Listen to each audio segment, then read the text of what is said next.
Orders of the day, ordre du jour.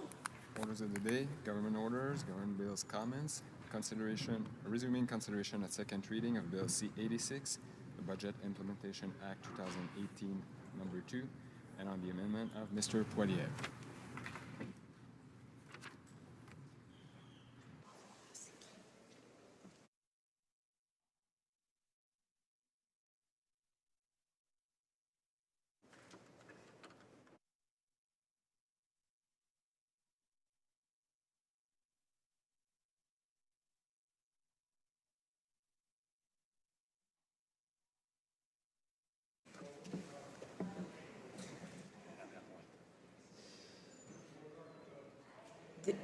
Resuming debate, reprise de débat. L'honorable député de Rivière-des-Mille-Îles. The Honourable Member for Rivière-des-Mille-Îles. Well, thank you very much, Madam Speaker. Merci, Madame la Présidente. Je suis... Thank you, Madam Speaker. I'm very happy to rise today to speak in the House to discuss an important aspect of the Budget Implementation Act 2018, number 2. It's one that will help to focus on strengthening measures that we've already addressed and which is very important for low-income workers. And here I'm talking about the Canada Workers' Benefit. Through this bill, the government will facilitate benefits for workers who are entitled to it. In fact, thanks to this bill, all people who are entitled to the Canada Workers' Benefit will receive it by filing their tax returns.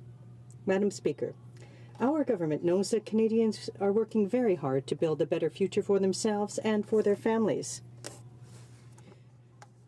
Low-income workers often hold down 2 or 3 jobs. They work very hard. And like all Canadians, these workers deserve to see their hard work compensated with equal opportunities to succeed. Through Budget 2018, our government is taking a step in that direction, a step towards growing the economy to assist the middle class and those working hard to join it. In the last budget, our government put in place the Canada Workers' Benefit. The benefit will come into force in 2019, is an enhanced version of the Working Income Tax Benefit. Thanks to this new measure, low-income workers will have more money in their pockets. And in fact, Madam Speaker, the new benefit will not only increase benefits for people receiving the Working Income Tax Benefit in the past, it will also broaden the revenue category to enhance the number of people who are eligible for it. For example, thanks to the new benefit, a low-income worker earning $15,000 a year could receive up to $500 more in benefits in 2019 over 2018.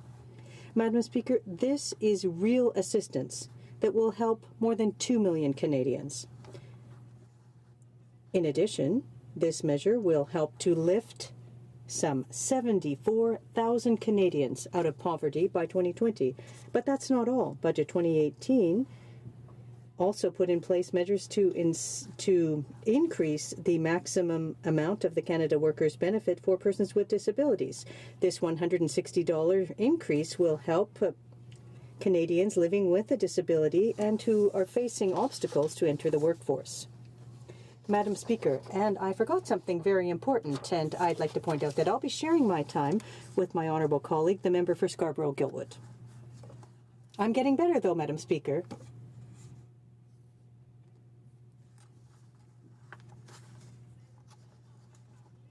Now, Madam Speaker, I was talking about the benefit for persons with disabilities and the increase of $160 that will help people who are facing obstacles entering the workforce. And this will become automatic, Madam Speaker, and this is excellent news. But despite that, there is room for additional improvement. The bill that we're talking about today will make it easier for workers to obtain the benefits they're entitled to. The bill proposes putting in place changes that will enable the Canada Revenue Agency to calculate the benefit for all tax payers who may not have applied for it on their tax return. If you've forgotten to fill out, for example, that part on your tax return, well, no problem, Madam Speaker. The CRA will do the calculation. If you're entitled to the Canada Workers' Benefit, you will receive it. Thanks to this new automated feature through the Canada Revenue Agency, Madam Speaker, all Canadians entitled to the Canada Workers' Benefit will receive it, whether they applied for it or not, as of 2019. That is very good news for Canadians. In closing, I'd like to underscore that this is good news, but it's not alone.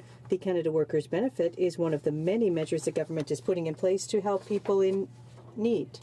But we also have the Canada Child Benefit, which is a key initiative for strengthening the middle class. Thanks to this measure, 9 families out of 10 in Canada now have more money. Madam Speaker, more than 3 million Canadian families are entitled to some $23 billion in annual payments. This will help them give their children a good start to life, by offering them an opportunity to participate in leisure activities, music. It will give them food and a safe life. The Canada Workers' Benefit has helped lift more than 500,000 people out of poverty, including 300,000 children. In addition, the benefit is indexed against the increases in the cost of living, and that measure was put in place last July. In other words, 2 years earlier than originally announced. Another measure in this Budget Implementation Act is an increase to the GIS for single seniors. Madam Speaker, this measure will help some 900 to 1,000 seniors, including 70% who are women, and this is something that's really appreciated by people in my riding. These are examples, Madam Speaker, of smart investments by the Government of Canada in the interest of families, communities, and the economy. They will leave more money in the pockets of people who need it and increase Canadians' confidence in what the future holds for them. As economic growth continues, as good-paying jobs are created, our government will continue to ensure Canadians all benefit in this success. And Madam Speaker, I'd like to also point out that by enabling all Canadians eligible for the CWD to receive this additional assistance, this budget bill will help more Canadians by giving them an additional hand. I might add as well that for the people of Rivière-des-Mille-Îles, my riding, but as well as all Canadians, our government has created more than 500,000 full-time jobs since we took power. The unemployment rate is at historic lows, lower than it's been in 40 years. And that's not all, Madam Speaker. Our plan is working. Since the election of 2015, where Canadians chose our plan over a Conservative plan of austerity and cuts, we have invested in the middle class and in building an economy that works for all. And the results speak for themselves. Canadians are working more than ever than before. Salaries have increased. Consumer confidence is up. Middle-class Canadians are seeing that our plan is working. And at the same time, next year, an average 4-person family in Canada will have additional $2,000 in their pockets. And that is a considerable amount that they can spend in the economy. Budget 2018 is the next step in this plan, and it is all about supporting the government's approach, which is focused on people and ensuring that all Canadians have a real and fair opportunity to succeed. As part of Budget 2018, Madam Speaker, our government is putting in place the next stages for building a competitive, sustainable, equal Canada. With such positive results, Madam Speaker, I invite all members in this House to vote in favour of this bill. Thank you, Madam Speaker. Questions and comments? The honourable member for Kitchener-Conestoga. Well, thank you, Madam Speaker. And I listened to all of the expenses and so-called investments that this government is making. And certainly they're good at spending, Madam Speaker. We've seen that through the last number of budgets. What they're not so good at is balancing the budget. Now, she says that the Canadians chose their plan over our plan. Well, what they didn't choose, Madam Speaker, is to continue this deficit spend on into 2045 with no plan to balance the budget. In fact, Madam Speaker, currently, the interest rate alone, the interest costs alone to the Canadians, $30 billion we're paying in interest. Just think of what we could do with those dollars that are going out the window for interest in terms of investment in infrastructure, investment in healthcare, many other things we could be investing in. So I'm concerned, Madam Speaker, about the future. I'm concerned about the future for my children and my 9 grandchildren and what kind of debt we're leaving them. And I'm wondering if my colleague has no concern at all for the unbelievable costs that we're simply kicking down the road to the next generation and forcing them to pay for the things that we should not be spending money on right now. We should be balancing the budget. We're in a time of economic growth. There's no reason to have deficit spending. Is my colleague not concerned about those things? L'honorable député de... The honourable member for Rivière-des-Mille-Îles. Thank you very much, Madam Speaker. You talk about children, your grandparents. I would like to remind the honourable member to address her comments through the chair and not directly to other members. Well, I will say that I am a grandmother. I had my first grandchild, and my first grandchild was born on Wednesday. And yes, to answer the question from the member opposite, it's important to think about our grandchildren and to focus on the strength of our economy. Since 2015, we have created 500,000 jobs. Unemployment is down, and the debt-to-GDP ratio is among the lowest in the G7. Thank you, Madam Speaker. Questions and comments. The honourable member for Saint-Hyacinthe-Bagotte. Thank you very much, Madam Speaker. Now, I listened carefully to my colleagues' talk about poverty, families, children, but 1.2 million children are still living in poverty in Canada. Some 30% are in poverty. And over the past 10 years, those statistics haven't changed. The statistics are showing it this year. The child tax benefit is going to... There's 1.2 million children in poverty. What we need to help families, Madam Speaker, is not simple half measures. As a member for Quebec, she knows that universal child care that is affordable is the solution for families. It's all fine and well to give them $2,000, but when they pay $60 a day for child care, it makes no sense whatsoever. There's over 850 pages in that budget bill, but there's nothing for agriculture, no universal child care. There's nothing. Could she explain that shortcoming? The honourable member. Thank you very much, Madam Speaker. Like my colleague who asked a question about the Canada Child Benefit and children, in 2019, the Canada Child Benefit will be indexed to the cost of living increase. There are 3 million families that are receiving over $20 billion annually.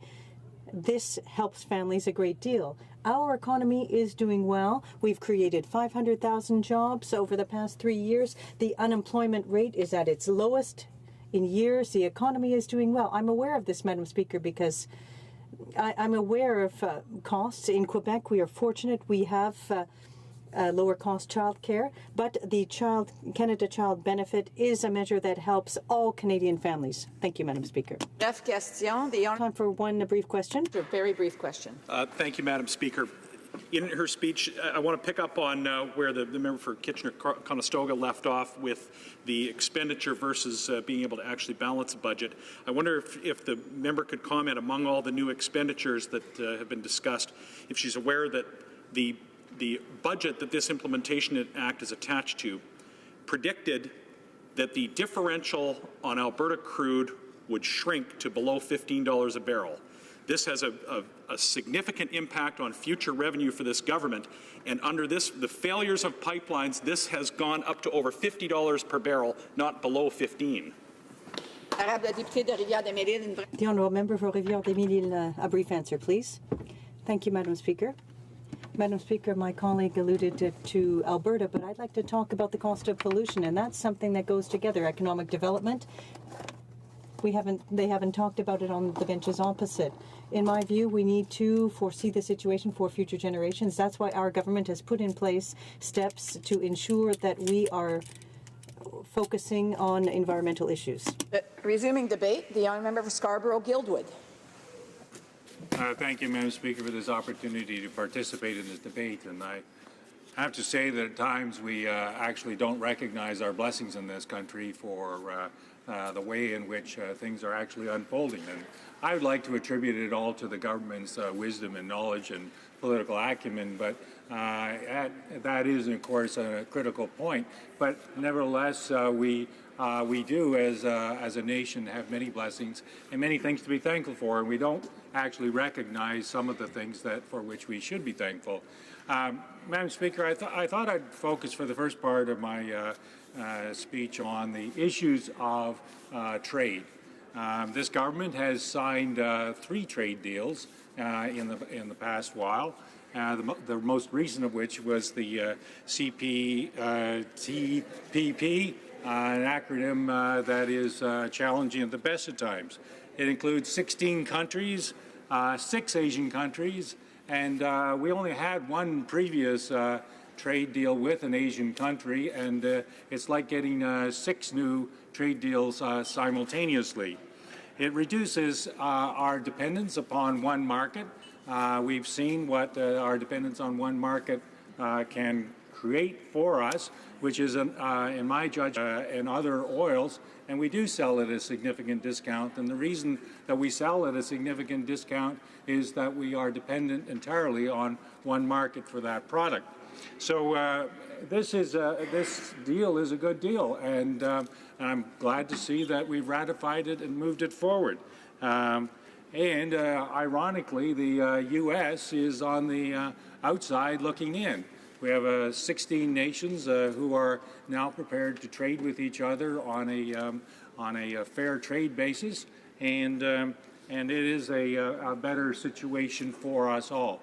In fact, Madam Speaker, if in fact we are to pursue a trade deal with China, it's probably better that we pursue a trade deal with this collective rather than on an individual basis. So I think there's significance to this trade deal which have yet to play out.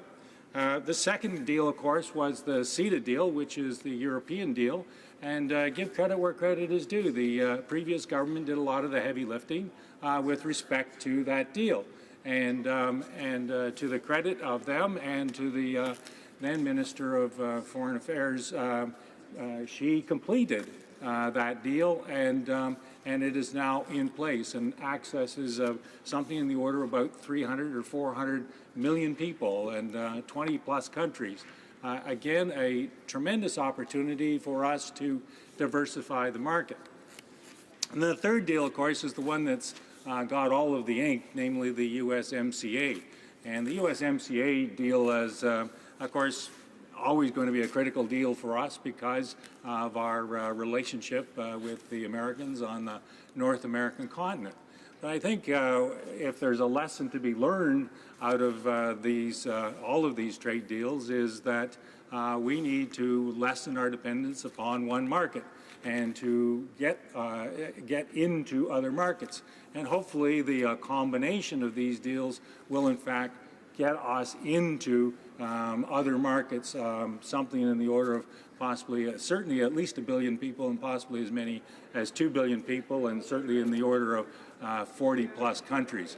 So, Madam Speaker, I think that 1 + 1 + 1 actually makes more than 3, because the collective of being able to ship into and out of North America to Europe and to the Pacific nations is actually of enormous benefit to those businesses that operate out of Canada. So, Madam Speaker, let me just turn now to the state of the economy. Again, as I indicated earlier, we are blessed. Again, I think there have been some very prescient moves made by the Government of Canada, which have in fact paid off. We have just signed the largest private deal in the history of Canada, the $40 billion LNG deal. And that was done in a way that recognized a lot of the claims by Indigenous nations across the length of the pipeline and at the terminus. And that is ultimately a really good opportunity certainly for Western Canada. On the monetary side of things, inflation is largely under control. and that is entirely due to the stewardship of the Bank of Canada. Interest rates are creeping up, and that does create some situations where debt, particularly private debt, is at risk. But by and large, the monetary side of things are quite good. On the fiscal side of things, we have a fairly robust economy, the top performing economy in the G7. We have, as I said, the largest private deal ever in Canada in the history of private business. We have historically low unemployment rates. At this point, the economy has created something in the order of 500,000 new jobs in the last 3 years. The debt to GDP rate is in a steady state. I, like others, would be keen to see debt reduction, but at the same time, I'm as concerned about the major issue of growing income inequality. And I think in some respects the government has rightly attempted to address the issue of growing inequality among Canadians, because I think we can all agree that fiscal or monetary gaps or economic gaps among citizens is to be reduced in as many instances as possible. So we started off with the middle class tax cut, which was a significant reduction in income tax for middle class Canadians, and in a very courageous political move, increased the rate for the top 1% of tax filers. Small business rates have been reduced from 11% down to 9%. And I think one of the most significant social initiatives ever taken by any government has been the Canada Child Benefit, where 9 out of 10 families who have children will actually benefit, and those who need it most get the most. So in my particular situation, which is the riding of Scarborough-Guildwood, which I have the honour to represent, Madam Speaker, that means $100 million a year going into the riding. Madam Speaker, the reason for that is that there are a lot of kids that are growing up in Scarborough-Guildwood. There are also a lot of poor families in Scarborough-Guildwood. And the combination means that that benefit is of real significance to those families. So what we have, Madam Speaker, is money actually ending up in where you want it to end up, namely in the hands of people who actually need the money. And that money will immediately be returned to the economy in the form of food purchases, in the form of clothing purchases, in the form of transportation, etc., and actually get circulated back, as opposed to giving tax breaks to those who possibly don't need tax breaks. Those monies generally go into savings, and while not exclusively dead money, it is money that is, how should we say, languid, as opposed to the money that is going in on the CPP benefit, where that money is actually active. And this is all, Madam Speaker, to reduce income inequality in Canada. Now, if you want to live the American dream, Madam Speaker, move to Canada, because the larger, the reality is that you will move out of the lower quartile of your wherever you were born at twice the rate as you will if you're an American. And that is significant, Madam Speaker, because that shrinks the income inequality among Canadians. And when we shrink the income inequality among Canadians, we all benefit. So thank you for your time and attention. I look forward to questions from colleagues. Questions and comments? Questions et commentaires. The honourable member for Sturgeon River Parkland. Thank you, Madam Speaker, and I thank the honourable member for his question. And certainly we are very blessed to be in this country of Canada. But I take a little bit of exception to, him talking about how great things are in this country, how the inflation rates are positive and all these things. But when you come to my riding and many ridings in Alberta, we've recently seen food bank usage is up 50% in the Edmonton area. And I'm being told by banks that this month people are making the choice between paying their utility bills and paying for their car payments. And it's a terrible situation right now, and it's largely because of the failure to get access to foreign markets for our energy products. So I'd ask the member if he has any comment on how we can make this great economy come back to Alberta. Thank you. The honourable member for Scarborough-Guildwood. I think the honourable member asked a legitimate question, Madam Speaker. Alberta is a resource-based economy and lives and dies on its resources. 10 years ago, Alberta was king of the hill and doing very well because their resources were in demand. Regrettably, we have not been able to diversify the market. Hence the TSX purchase and the attempt to bring some other market into play for the resources that Alberta wishes to sell. I agree with him that we shouldn't be selling at a discount. And as long as Alberta is selling at a discount and doesn't have access to other markets, I think that the times will be more difficult unnecessarily for Albertans. The Kamata, the honourable member for London Fanshawe. Speaker, and I thank my colleague for his remarks. Talking about the opportunities for Canadians and the security of Canadians, very, very important. And part of that security, I believe, Madam Speaker, is pay equity. Now, this federal government and predecessors fought pay equity in terms of the women in the public service for decades. And now it's postponed for another 3 years.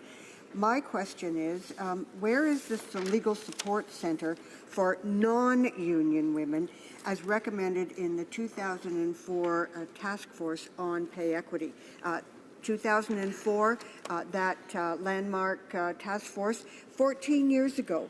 And as I said, decades before that, pushing back against pay equity. I want to know when we will see proper pay equity for all women in this society. The honourable member for Scarborough-Guildwood.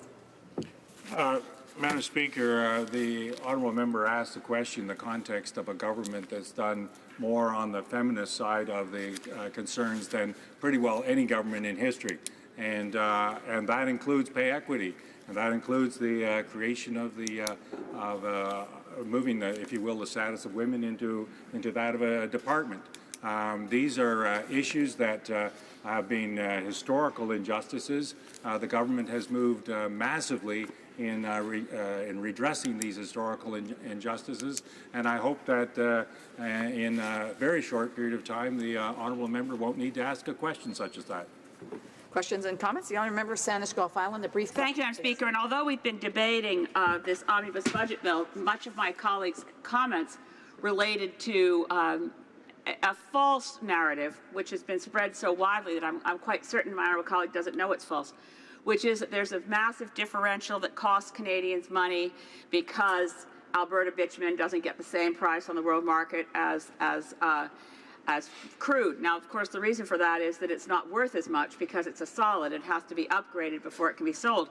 But in fact, the Scotiabank report, which is the source of this false claim, ignored the reality. And I'll just point out quickly that 40% of what we export, according to Suncor, is their upgraded synthetic crude. And according to Steve Williams, the CEO of Suncor, quote, "We have virtually no exposure to the light-heavy differential," close quote, because they're actually getting a premium because they're selling synthetic crude. So I just want to ask my honourable colleague if it wouldn't be appropriate, before the federal government put $4.5 billion into buying a 65-year-old pipeline and promises $10 billion more to expand it, that we get an independent assessment of the costs and benefits of embarking on this project. There isn't one yet. A brief answer from the member from Scarborough-Guildwood. Madam Speaker, I always appreciate the comments of my honourable colleague, but it seems to be settled at this point that Alberta crude sells at a discount. It does cost more to upgrade it. I agree with that. It does cost more to ship it. I agree with that. But we are dependent on one market. That's where we sell 98, 99% of the crude. And when you're dependent on one market, Madam Speaker, you know you're going to be in a vulnerable position when it comes to sale. Resuming debate, the honourable member for Red Deer Mountain View. Well, thank you very much, Madam Speaker, and I'd just like to say at the outset that I'll be splitting my time with the honourable member from Edmonton West. Now, I've had the honour over the last 10 years to speak to at least some aspect of every budget bill that has been presented in this House. So standing here this morning to once again present the views of my amazing constituents in my riding of Red Deer Mountain View is truly a highlight of this fall session. And it's especially memorable because it will be the last time that this type of debate will take place in this chamber for the next decade or more. So I'd like to start by reflecting on some of the important points of the last 10 years. In the fall of 2008, the global economy as we knew it was collapsing. Global economists were clamoring about how countries were going to need to stimulate their economies by at least 2% GDP, no matter what, and that the consequences of the greatest economic meltdown since the Great Depression could last for years. So what did our government do? Having foreseen tough times ahead, it had reduced the GST from 7 to 5%, which along with other tax-cutting measures nearly covered the prescribed 2% GDP stimulus. And why was that important? Because it put dollars back into the hands of everyday Canadians for them to spend on their priorities. Exactly. Now, the second phase of stimulus was related to infrastructure spending, which amazingly got out to the municipalities in record time so that it actually had the effect of keeping contractors employed and even resulted, because of the local economic downturn, to get many projects done under budget. This is one of the most celebrated stimulus projects ever implemented. Not only that, Madam Speaker, the temporary home renovation tax credit was a godsend to local businesses. And I remember speaking to a gentleman from the U.S. that was amazed at how such a simple concept had created so much economic activity. Now, it came at a high price, one which did add to the deficit that was part of the economic reality of the time. But it also helped us move out of the economic malaise quicker than any other country. And I always like to bring this up when my friends from the Liberal Party crank up their rhetoric about nearly 10 years of our Harper government. I also like to point out that over that 10 years, we only had a majority for 4 years. Perhaps the Liberals, in a reflective moment, could imagine how much of their agenda would be carried out if they were in a minority. They might also find they'd have to have other voices in their heads other than butts. But, alas, Madam Speaker, what transpired was that the member from Papineau, with his family name and his foul-mouthed antics, rose to power as the Liberals' messiah. They chose a leader that didn't know the difference between a decimal point and a decibel reading, that spent his time as a backbencher charging charities for speaking fees when he was supposed to be speaking in this chamber, and that orchestrated with an NDP member fake outrage where he called out our then Environment Minister, a name that I won't repeat, and ran out the door to the press to tell them the devil made me do it. It was at that moment that my impression of this member was forged. So when the Liberal leadership race was on, I would always say that the member from Papineau would not even have made the now Transportation Minister's cabinet. But no one on that side was a match for the 20-plus page coronation from Maclean's magazine, Madam Speaker. And that adulation, so terribly misplaced, unfortunately, continues to this day. So, Madam Speaker, here we are dealing with a Budget Implementation Act that shows just how far this government will go to force its will on the people. My constituents are concerned about the tax that is being charged on medical marijuana. Now, we're talking the non-THC variety, not the good stuff the PM brags about using. So this is an issue that has people rightfully concerned. The next issue that is so important to Canadians is trade. Madam Speaker, I've heard it said that our Conservative government had already hit the walk-off home run with both CETA and TPP. And all this PM had to do was to sign the ball, which was proudly presented to him on behalf of an amazing negotiating team. But he and his cabinet team botched that so badly that our trading partners look at Canada as being both bizarre and illogical. So thank God that we have business people that were and are there to carry the day, because this government's political counterparts around the world have no idea what to expect from this government. My next issue, Madam Speaker, with this bill is the massive debt that these Liberals are downloading to my children and grandchildren. We know that the words of the Prime Minister are never to be taken seriously. The path that this government has chosen could not be any more socialist than if the NDP had been victorious in the last election. Now, the most significant concern that I have with this bill, beyond my normal lament as a former hospital board chair that these Liberals have shortchanged our healthcare system, is what they are doing to our global competitiveness through their insistence on a carbon tax.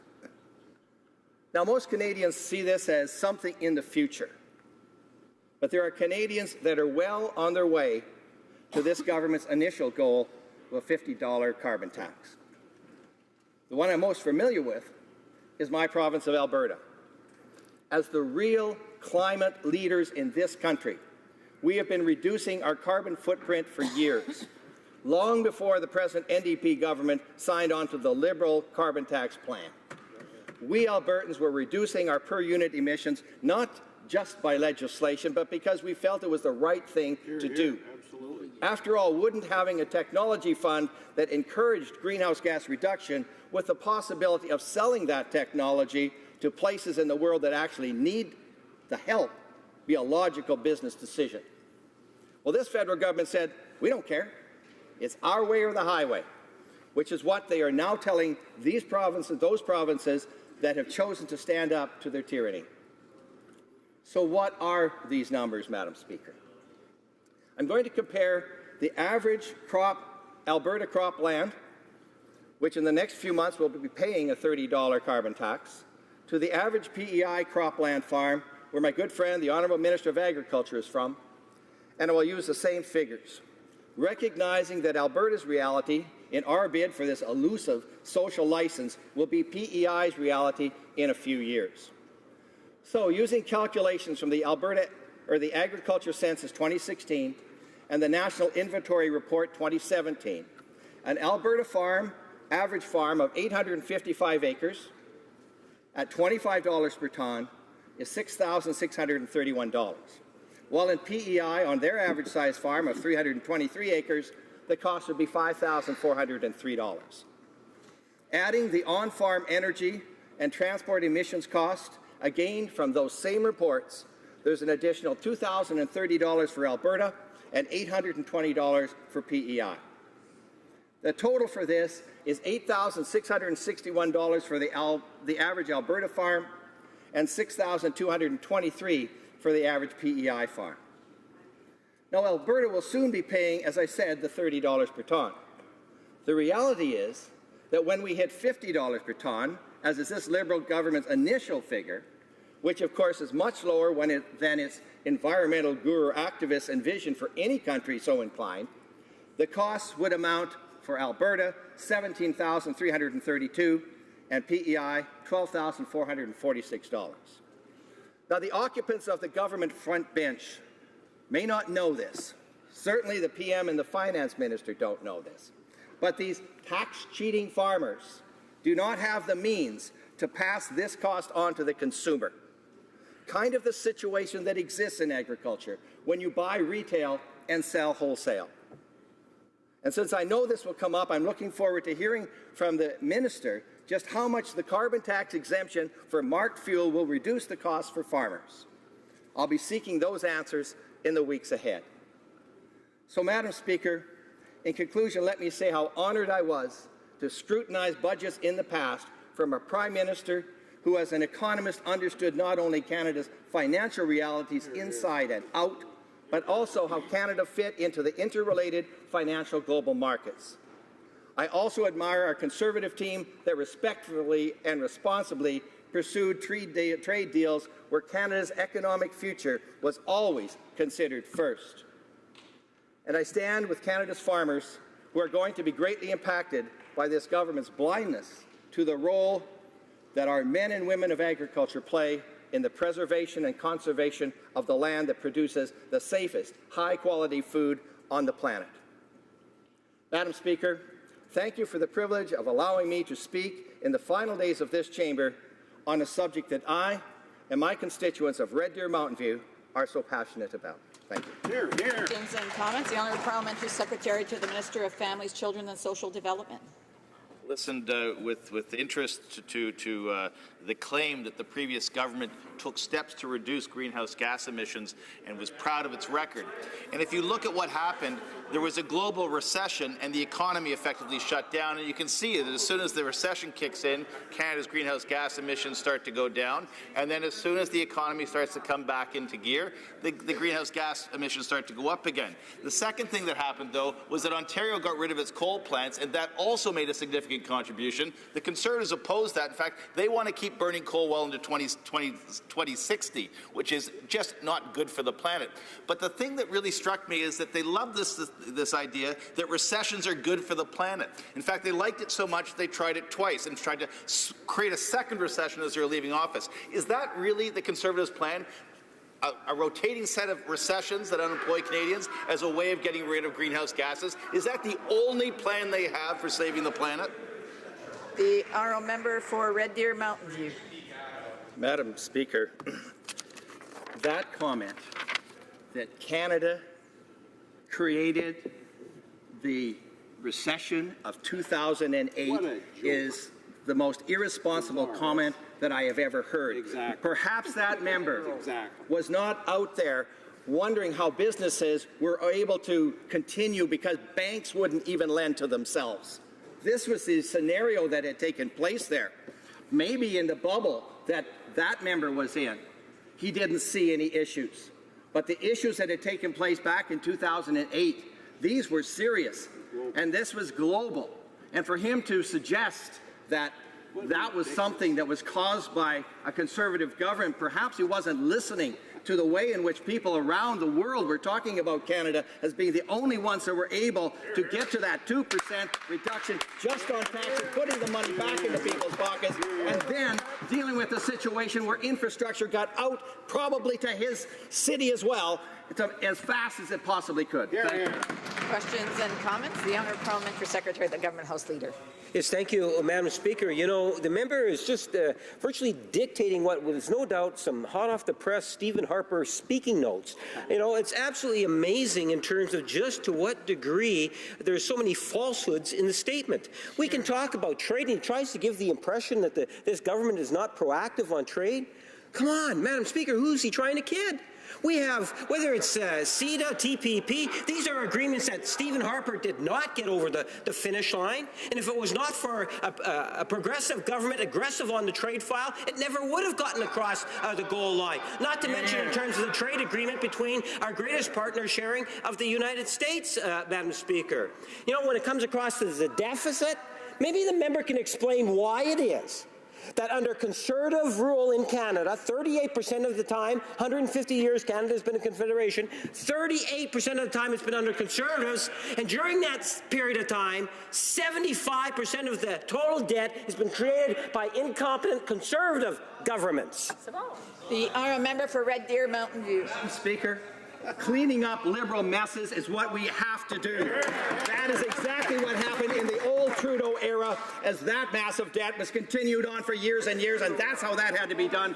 And let's hope that we get a different government here in 2019 so that we don't have to worry about the rest of that. If he looks at the situation, even from finance, they were saying that the trajectory that we have with the Liberals could take us to $1 trillion of debt by 2050. And had we continued with the Conservatives' plan and continued with that, by the same date, we would have been debt-free. A brief question, the honourable member for Durham.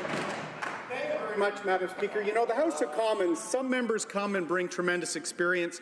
Some don't bring experience but bring a lot of levity, and that's why I love the comments from my friend from the member from Toronto Island Airport who spoke earlier today about coal fire plants. I'd like my colleague from Alberta to actually talk about the irony on his comments on coal fire plants. Not only did Dalton McGuinty not meet his intended targets on coal fire plants, this week, this bill actually exempts coal-fired plants from the carbon tax, Madam Speaker. So residents in my area of the Durham region, commuters, single seniors will be paying the carbon tax, and they're exempting coal-fired plants.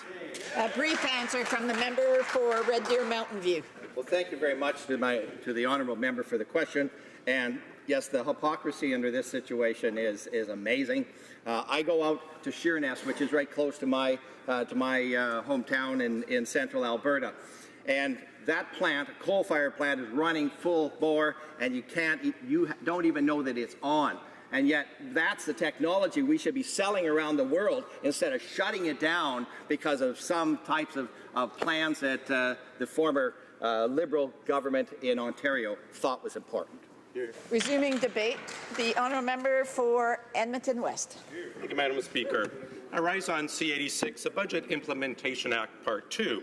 Now, Part 1 was a disaster, out-of-control spending, massive deficits, and the transparency and accountability killing Vote 40, which, of course, was famous for the $7 billion Liberal slush fund. Now, like a sequel to a bad Hollywood movie, it makes you wonder, if the first one was so bad, why would you bother with a Part 2? Unfortunately, the government has bothered with a Part 2, and Canadians are going to pay the price. Now, I want to call this bill the Demosthenes Bill. Now, he was an Athenian scholar who said, "Nothing is easier than self-deceit. For what every man wishes, he also believes to be true." And that sums up the Liberal belief about their actions so well.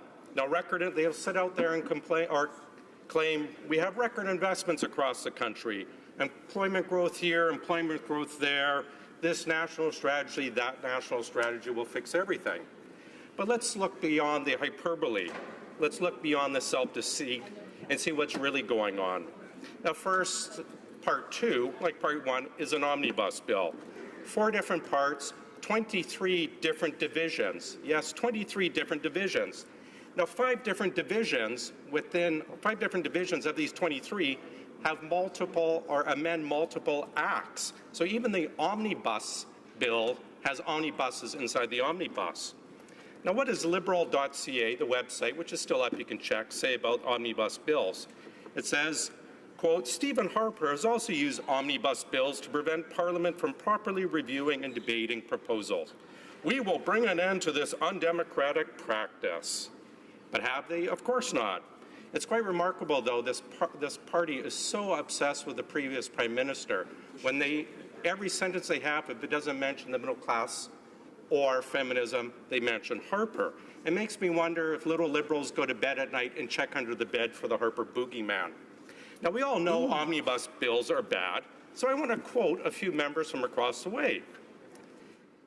Here's one. "The omnibus budget bill is yet another example of the Conservative steamrolling democracy to force unpopular, non-budgetary measures through Parliament at a record speed without the necessary scrutiny." Anyone want to offer up who's that from? Well, it's the current president of the Treasury Board, the very man behind the Vote 40 Liberal slush fund, which is the largest assault on parliamentary accountability and oversight in history. Vote 40, and this again from this man who puts his hand over his heart and complains about accountability, $7 billion will not show up in the public accounts. Public accounts just came out last week, and that's actually detailed to a point where they list a $4 coffee purchased by a bureaucrat while overseas with the Prime Minister on his trip to Israel. $4 is detailed. How much of that $7 billion is going to be detailed as such? Not one penny.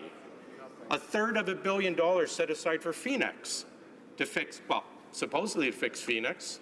Government's negotiating behind closed doors for a payout for public servants affected by Phoenix. I fully support that.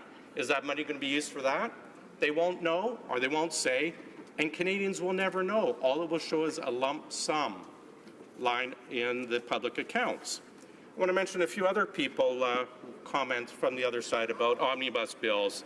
The current parliamentary secretary to the Treasury Board.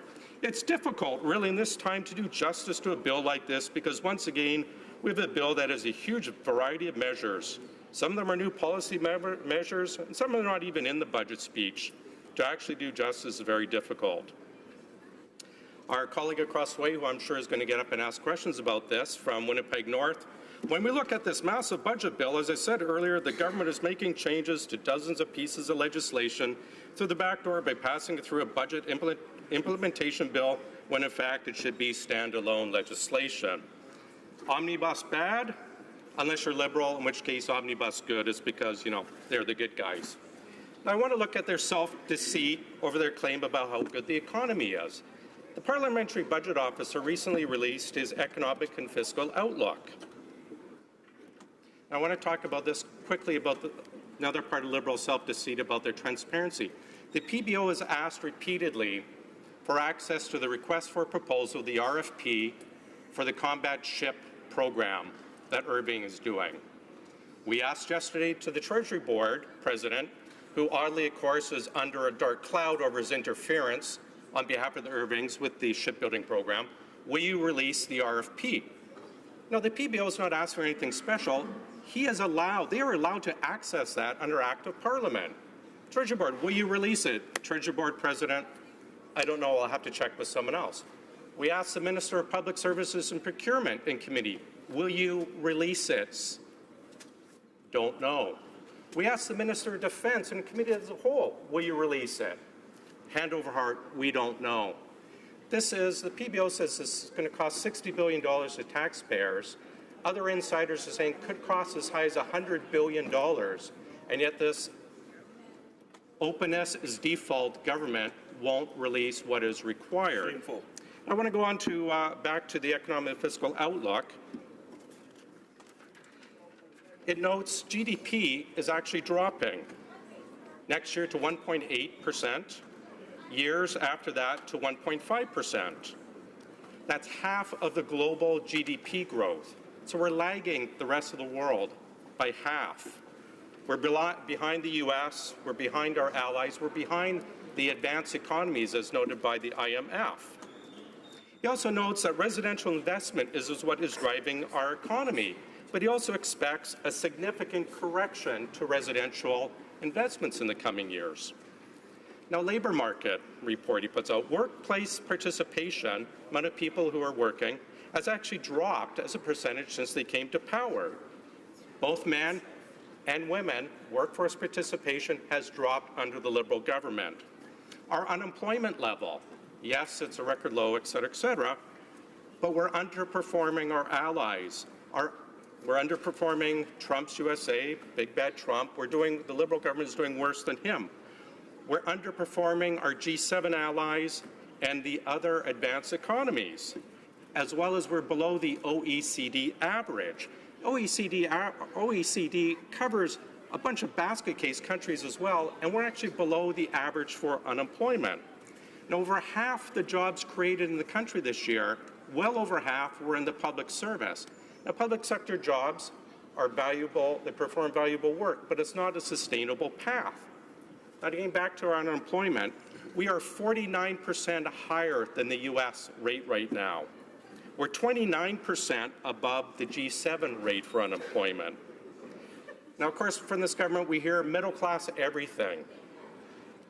Well, the PBO notes when we look at wage gains, those at the bottom 10% have actually risen. Great. Those at the top 10% have actually risen. Those in the middle class, what's called the 50% percent point, has stagnated. So everything they say, middle class is great, middle class, they've done nothing for. More self-deceit. Now, this government, again, talks so much. I want to talk about, they talk so much about their national housing strategy. I want to quote from the Institute of Fiscal Studies and Democracy, run by the former PBO Kevin Page. And this is, again, to the self-deceit. Look it up. Hundreds of billion, $40 billion national housing strategy. We're going to do so much. Well, this is the quote. There's one concerning tidbit about the National Housing Investment Fund, specifically regarding the back-end loaded nature. Full 10-year plan outloads $60 billion national housing, yet only $1.3 billion is budgeted for the first 5 years. By the end of 10 years, only $5 billion has been budgeted for. It goes on, this begs the question, where's the proposed $40 billion? By following the funding and tracking what is new, we painted the picture that NHS looks like, apart from basically a glossy document accompanied by its announcement. And this is what we see again and again, the self-deceit of the government. They repeat their mantra again and again and again, but they're only fooling themselves. The Budget Implementation Act Part 2 is a mess and a disgrace and will not serve Canadians, just like its forefather Budget Implementation Act Part 1. Thank you. The honourable member will have 5 minutes for questions and comments after question period. Statements by members. The honourable member for Oakville North Burlington. Thank you, Madam Speaker. Last Friday, I joined Bill Reid at the Appleby GO train station in Burlington as he celebrated 30 years singing and pinning poppies on smiling commuters in honour of Remembrance Day. Every year, the retired teacher who served in Belgium during World War II shares wartime songs and stories with commuters as they lined up to be pinned with a poppy. When Bill first started pinning poppies in 1988, a commuter told him about his father, who had been a prisoner of war in Germany. And his dad loved a particular song, but no one in the family knew which song it was. Bill started singing Coming In on a Wing and a Prayer, and much to the delight of the commuter, he immediately recognized the song that his dad so loved. Bill also visits senior homes to provide a short Remembrance Day service for them, complete with classic songs from the Blitz. Thank you, Bill, for your service, your infectious community spirit, and sharing your voice and stories and love of our country. Thank you, Madam Speaker. The honourable member for Edmonton West. Thank you, Madam Speaker. This summer, Liberal MPs fanned out across the country to do what Liberals do best, make funding announcements in Liberal ridings with other people's money. Billions of tax dollars going to things like a sausage factory and a cheese plant in Quebec, a tourist hotspot in New Brunswick that's just an open grassy field and what's been called a National Historic Site with no site, and for holding receptions with no purpose other than celebrating announcements that have been, well, previously announced. Now, my riding and much of Alberta have been left out, including a project that would benefit the people at Edmonton West and the greater community as a whole. The Lewis Farms Rec Centre is a project that will bring not only a rec centre, but eventually a library, a school, and a park. The project would have a tremendous impact on the entire community, but is at risk due to lack of funding. So I ask that the member from Edmonton Mill Woods and his colleague from the member from Edmonton Centre put aside party politics and demand their government support this project and get the Lewis Farms Recreation Centre built. The honourable member for St. Boniface, Saint-Vital. 200 years ago, the first teaching institute in Western Canada was founded, Collège Saint-Boniface. Its rich history demonstrates the important role it plays in promoting and protecting French in Manitoba. A private institution at the time, the college resisted the ban on teaching in French under the Thornton Law for over 50 years. Many eminent Canadian Francophone personalities studied at the college, including Louis Uriel. Now fully recognized as the Université de Saint-Boniface, the University of St. Boniface, it's the only Francophone university in Western Canada and plays host to students from across the world. Next Thursday, on November 8th, there will be a big celebration to acknowledge and recognize our Francophone institution. Enjoy the celebrations and long live l'Université Saint-Boniface. The honourable member for Courtenay Albany. Madam Speaker, on Sunday, November 4th, a Golden Jubilee Community Celebration will be held in Parksville to mark the 50th anniversary of the Society of Organized Services. Known to residents and visitors as the SOS, this beloved agency provides vital social services for communities throughout the Oceanside region on Vancouver Island, from after-school homework assistance for students to Meals on Wheels for seniors, to its homeless prevention program, which has found housing for 44 people at immediate risk of homelessness and provided another 10 with one-time crisis housing support. The next time you're at the SOS thrift store in Parksville, check out their 18,000 square feet of savings and say hello to some of the over 350 selfless individuals who volunteer their time to SOS each year.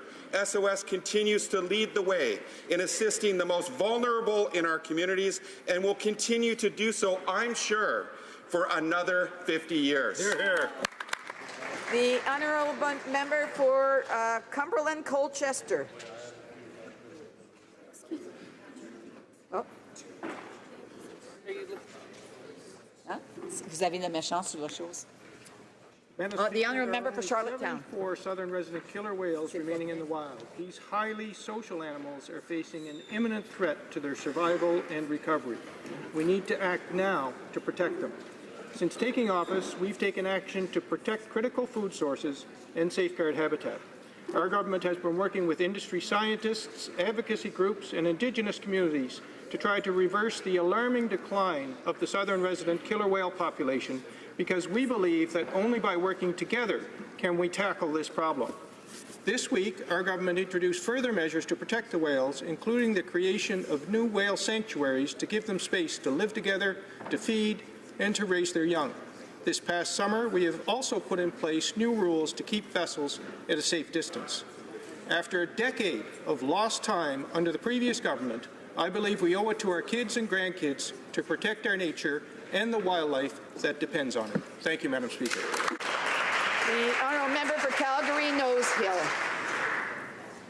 Madam Speaker, if you drove to work in Calgary this morning, these were the stories that you would hear on the radio. You would hear about the impact of the Trans Mountain Pipeline delay on the local economy. You'd hear about how Bill C-69 is killing investment in the energy sector.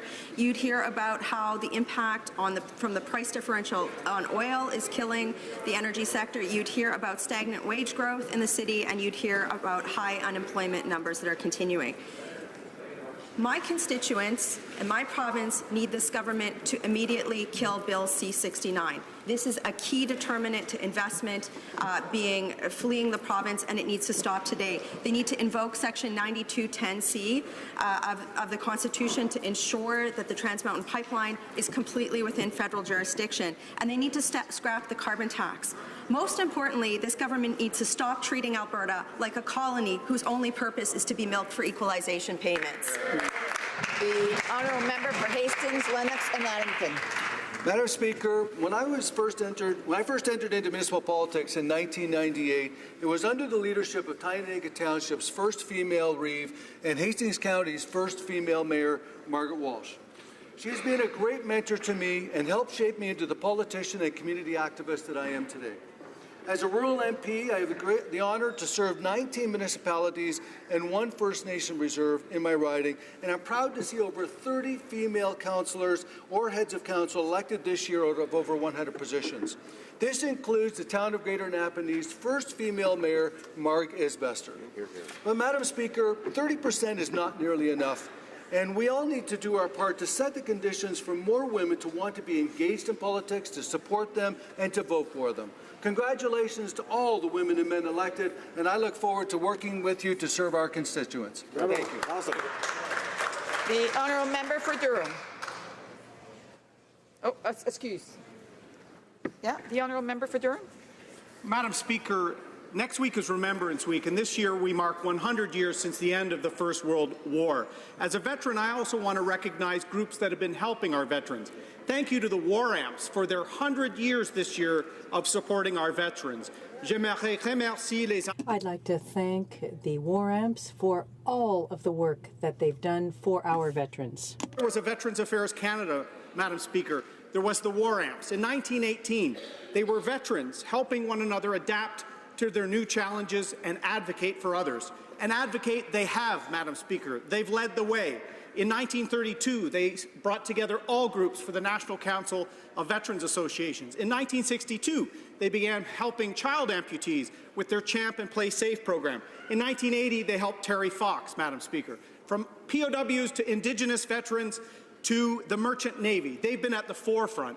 Thank you to Brian Forbes and your entire War Amps team for 100 years of advocacy for our veterans. The honourable member for Guelph. Madam Speaker, last week I had the honour to celebrate with my community the first year of service of the Community Health Van at the Community Health Centre, which is also home to the overdose prevention site championed by Executive Director Rochelle Devereaux. The services provided by the Community Health Van and the overdose prevention site are making meaningful impact in the lives of my constituents. Since its October 5, 2017 launch, the project has had a total of 3,751 visits. The Community Health Van works with the most vulnerable in our community, reaching out to those experiencing homelessness, struggling with mental health and/or addiction issues, living in poverty, and those with physical health concerns. I was truly humbled by this team of volunteers and staff led by Colin McVicker of the Sanguine Health Centre that work through the night to ensure that access to treatment may not otherwise reach people that are being served by this team. In Guelph, we're reducing the stigma and engaging with the most vulnerable in our community to ensure prevention and access to care. Thank you, Madam Speaker. The honourable member for Sudbury.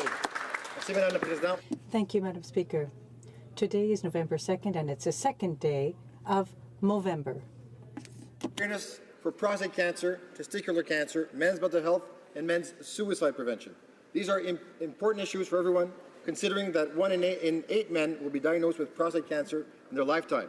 In addition, 3 out of 4 deaths by suicide are men, which results in 8 men who die every single day by suicide in this country. Madame la Présidente, c'est évident. Madam Speaker, it's clear that these issues must be discussed to eliminate the stigma surrounding it. I invite all my colleagues to participate in this awareness campaign for men's health issues. The Honourable Member for Vaudreuil-Soulanges. Madam Speaker, it's 2018 and violence against women is too prevalent in our communities. For this reason, I invite members of my community of Vaudreuil-Soulanges to mark the International Day for the Elimination of Violence Against Women, which will take place on November 25th. I'd also like to take this opportunity to salute the compassion, discretion, and hard work of the team at Hébergement La Passerelle. For 22 years, this shelter has been offering different services and respite to women and children in our community victims of violence against women. For the next month, I'd like to invite my constituents to seek out information on this and give generously to this organization that fills an essential role in our community. Vaudreuil-Soulanges and Canadians all across the country to learn more about what we can do to make our young men allies as we seek to finally end violence against women. Thank you, Madam Speaker. The honourable member for Bull River. Thank you, Madam Speaker. The Liberals claim to have a plan to protect the environment. Nope. What they have is a massive tax hike on everything. Now the Liberals plan to force this tax hike, this hidden one, on Canadians across the country. The Liberals promise they will return most of the money they collect. But Canadians know this government's record on keeping promises when it comes to taxation and spending. No. They said they would balance the budget within 3 years, but under this plan, we may never see it balanced. That promise was just another election gimmick, and so is the carbon tax rebate. Only a Liberal would claim a new tax will leave more money in your pocket. Canadians see this tax for what it is, a Liberal scheme to finance their massive deficit spending. It will cost you more to heat your home, feed your family, and filling the gas tank. And it will be a devastating impact on the agricultural sector. Double taxation, no more carbon tax. Thank you, Madam Speaker. The honourable member for Glengarry Prescott Russell. Madam Speaker, I'd like to invite all Canadians to participate in the many Remembrance Day ceremonies that will take place across the country. This year is very special because we are marking the 100th anniversary of Canada's 100 Days. Canada made great contributions and made immense sacrifices during the First World War. Canada's 100 Days not only led to the end of the First World War, but also to the signing of the armistice on November 11, 1918. All Canadians should request information from their municipalities and legions to learn about the various ceremonies. In my riding, these ceremonies will start on the weekend in Alfred, Lorignal, Vanley Kill, Casselman, Vars, and Apple Hill. To thank all of the local legions who year after year ensure that our younger generations never forget the ultimate sacrifice that our brave men and women in uniform made so we can live in peace. I encourage the residents of Glengarry Prescott Russell to support their local legion. Thank you, Madam Speaker. The honourable member for London Fanshawe. Madam Speaker, they also serve who stand and wait.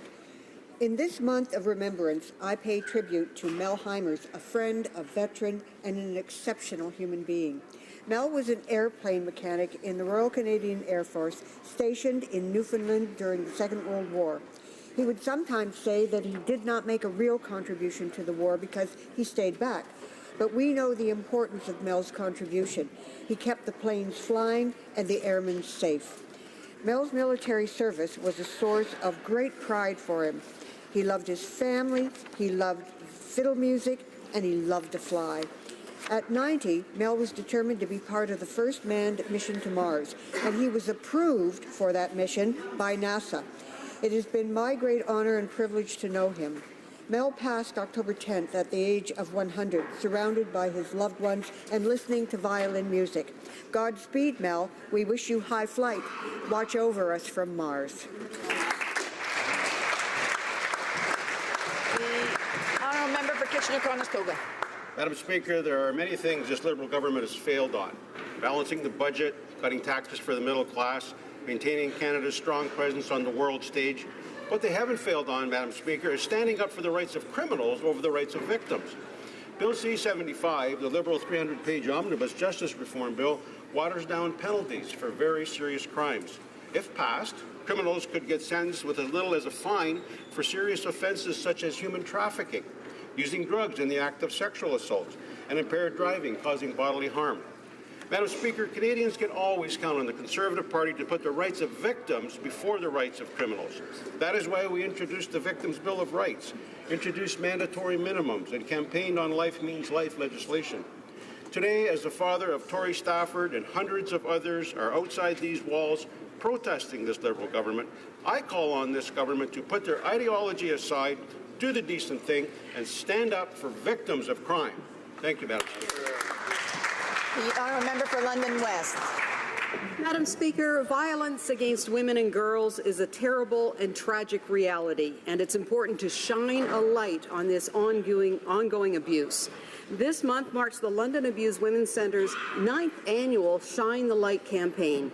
The London, Ontario organization offers abused and sexually exploited women and girls counselling, advocacy, and support in a safe setting. Their Shine the Light campaign aims to raise awareness of violence against women and girls by turning communities purple for the month of November.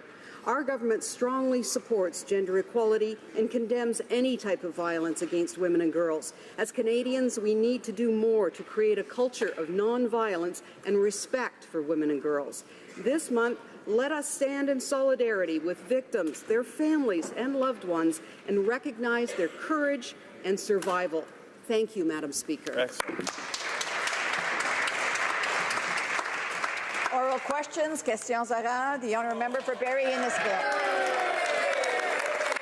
The past 4 days, Canadians have been hearing about a massive Liberal overreach into their personal banking information, and for 4 days, the Liberals have been defending it as though accessing line-by-line, transaction-by-transaction details of my mother and father's bank account without their consent is normal behaviour. If foreign governments tried this, they would be accused of hacking into my mum and dad's account. Why do the Liberals think it's okay to hack into Canadian bank accounts and take personal data without their consent? The Honourable Parliamentary Secretary to the Minister of Innovation, Science and Economic Development. Madam Speaker, I thank the honourable member for his question. Our government takes the privacy of Canadians very seriously, but I need to correct a few things in his discourse. First of all, this is a pilot project, Madam Speaker, currently in the design stage. No data has been collected to date, and it's Statistics Canada that is gathering the data, or would be gathering the data, not the government. And Statistics Canada's job is precisely to provide good data that is reliable and necessary to meet the needs of all Canadians, all Canadian levels of government, municipal governments, the federal government, provincial governments. They've done this for 100 years, Madam Speaker. Honourable member for Barrie Innisfil. They've been defending this for 4 days. That's right. What a backtrack, Madam Speaker. Totally. This is a personal violation of every Canadian, and Canadians have no faith or trust in this Liberal government and how they will use that data. And why, Madam Speaker? Over the past 19 months, there have been hundreds of thousands of examples of privacy breaches by this Liberal government. Canadians are rightly cynical, and they won't stand for this intrusion into their personal lives. Why are the Liberals supporting this gross violation into the privacy of Canadians? The Honourable Parliamentary Secretary. Madam Speaker, Statistics Canada as an institution has an exemplary record of gathering the personal information of Canadians. They've been doing it for 100 years. They have been doing it in a safe and secure fashion, and they will continue to do so. The reports that Statistics Canada puts out, Madam Speaker, are important to Canadians in all walks of life in terms of how they plan their personal lives, for governments, municipal governments, provincial governments, the federal government, to create good policy, institutions such as the Bank of Canada. Statistics Canada performs a necessary role. We will continue to defend their ability to do so, and they are respecting the privacy of Canadians. Honourable member for Barrie Innisfil.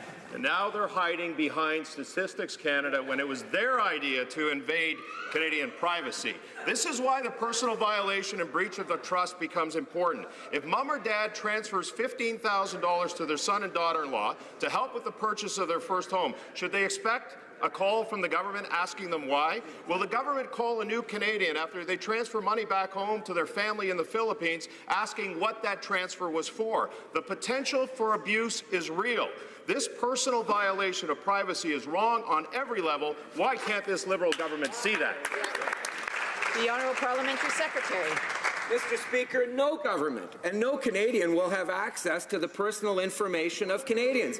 It will end with Statistics Canada, who will keep it in a secure fashion. What governments do get, what other institutions will get, what other Canadians will get are Statistics Canada reports, which are relied on by Canadians, by members of Parliament, by other governments across Canada, and have been for 100 years. Statistics Canada has worked with the Privacy Commissioner on this pilot project from the get-go. It will continue to do so, Madam Speaker, in respect to the privacy of Canadians.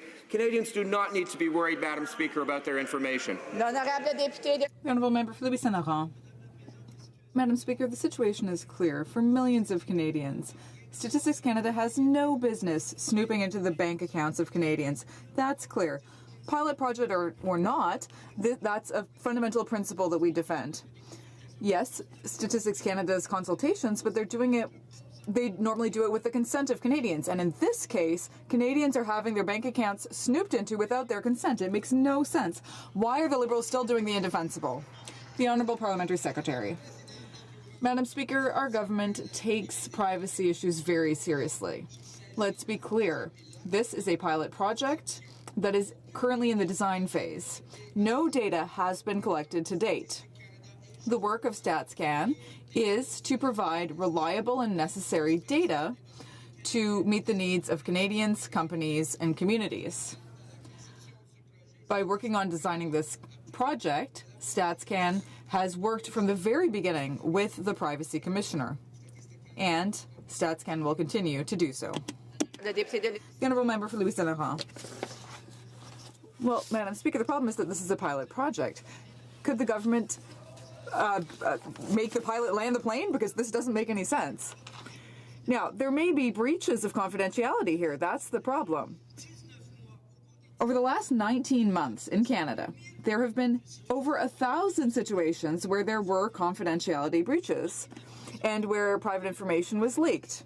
That's over 1,000 in 19 months. How can we trust this so-called pilot project? The Honourable Parliamentary Secretary. Madam Speaker, for 100 years, Statistics Canada has been collecting Canadians' data. They have been doing so in an exemplary manner. Reliable, high-quality data is essential if we are to make decisions that truly reflect the needs of Canadians. Unlike the Conservatives, Madam Speaker, we believe that facts are a very good starting point for public policy, not ideology. I know that the Conservatives like to base their decisions on ideology, but we will base our decisions as a government on facts. Honourable Member for Courtenay Alberni. Madam Speaker, veterans have fought hard for this country and deserve nothing but respect from our government. But when the Liberal government allocated funds for veterans, we expected these funds to be spent.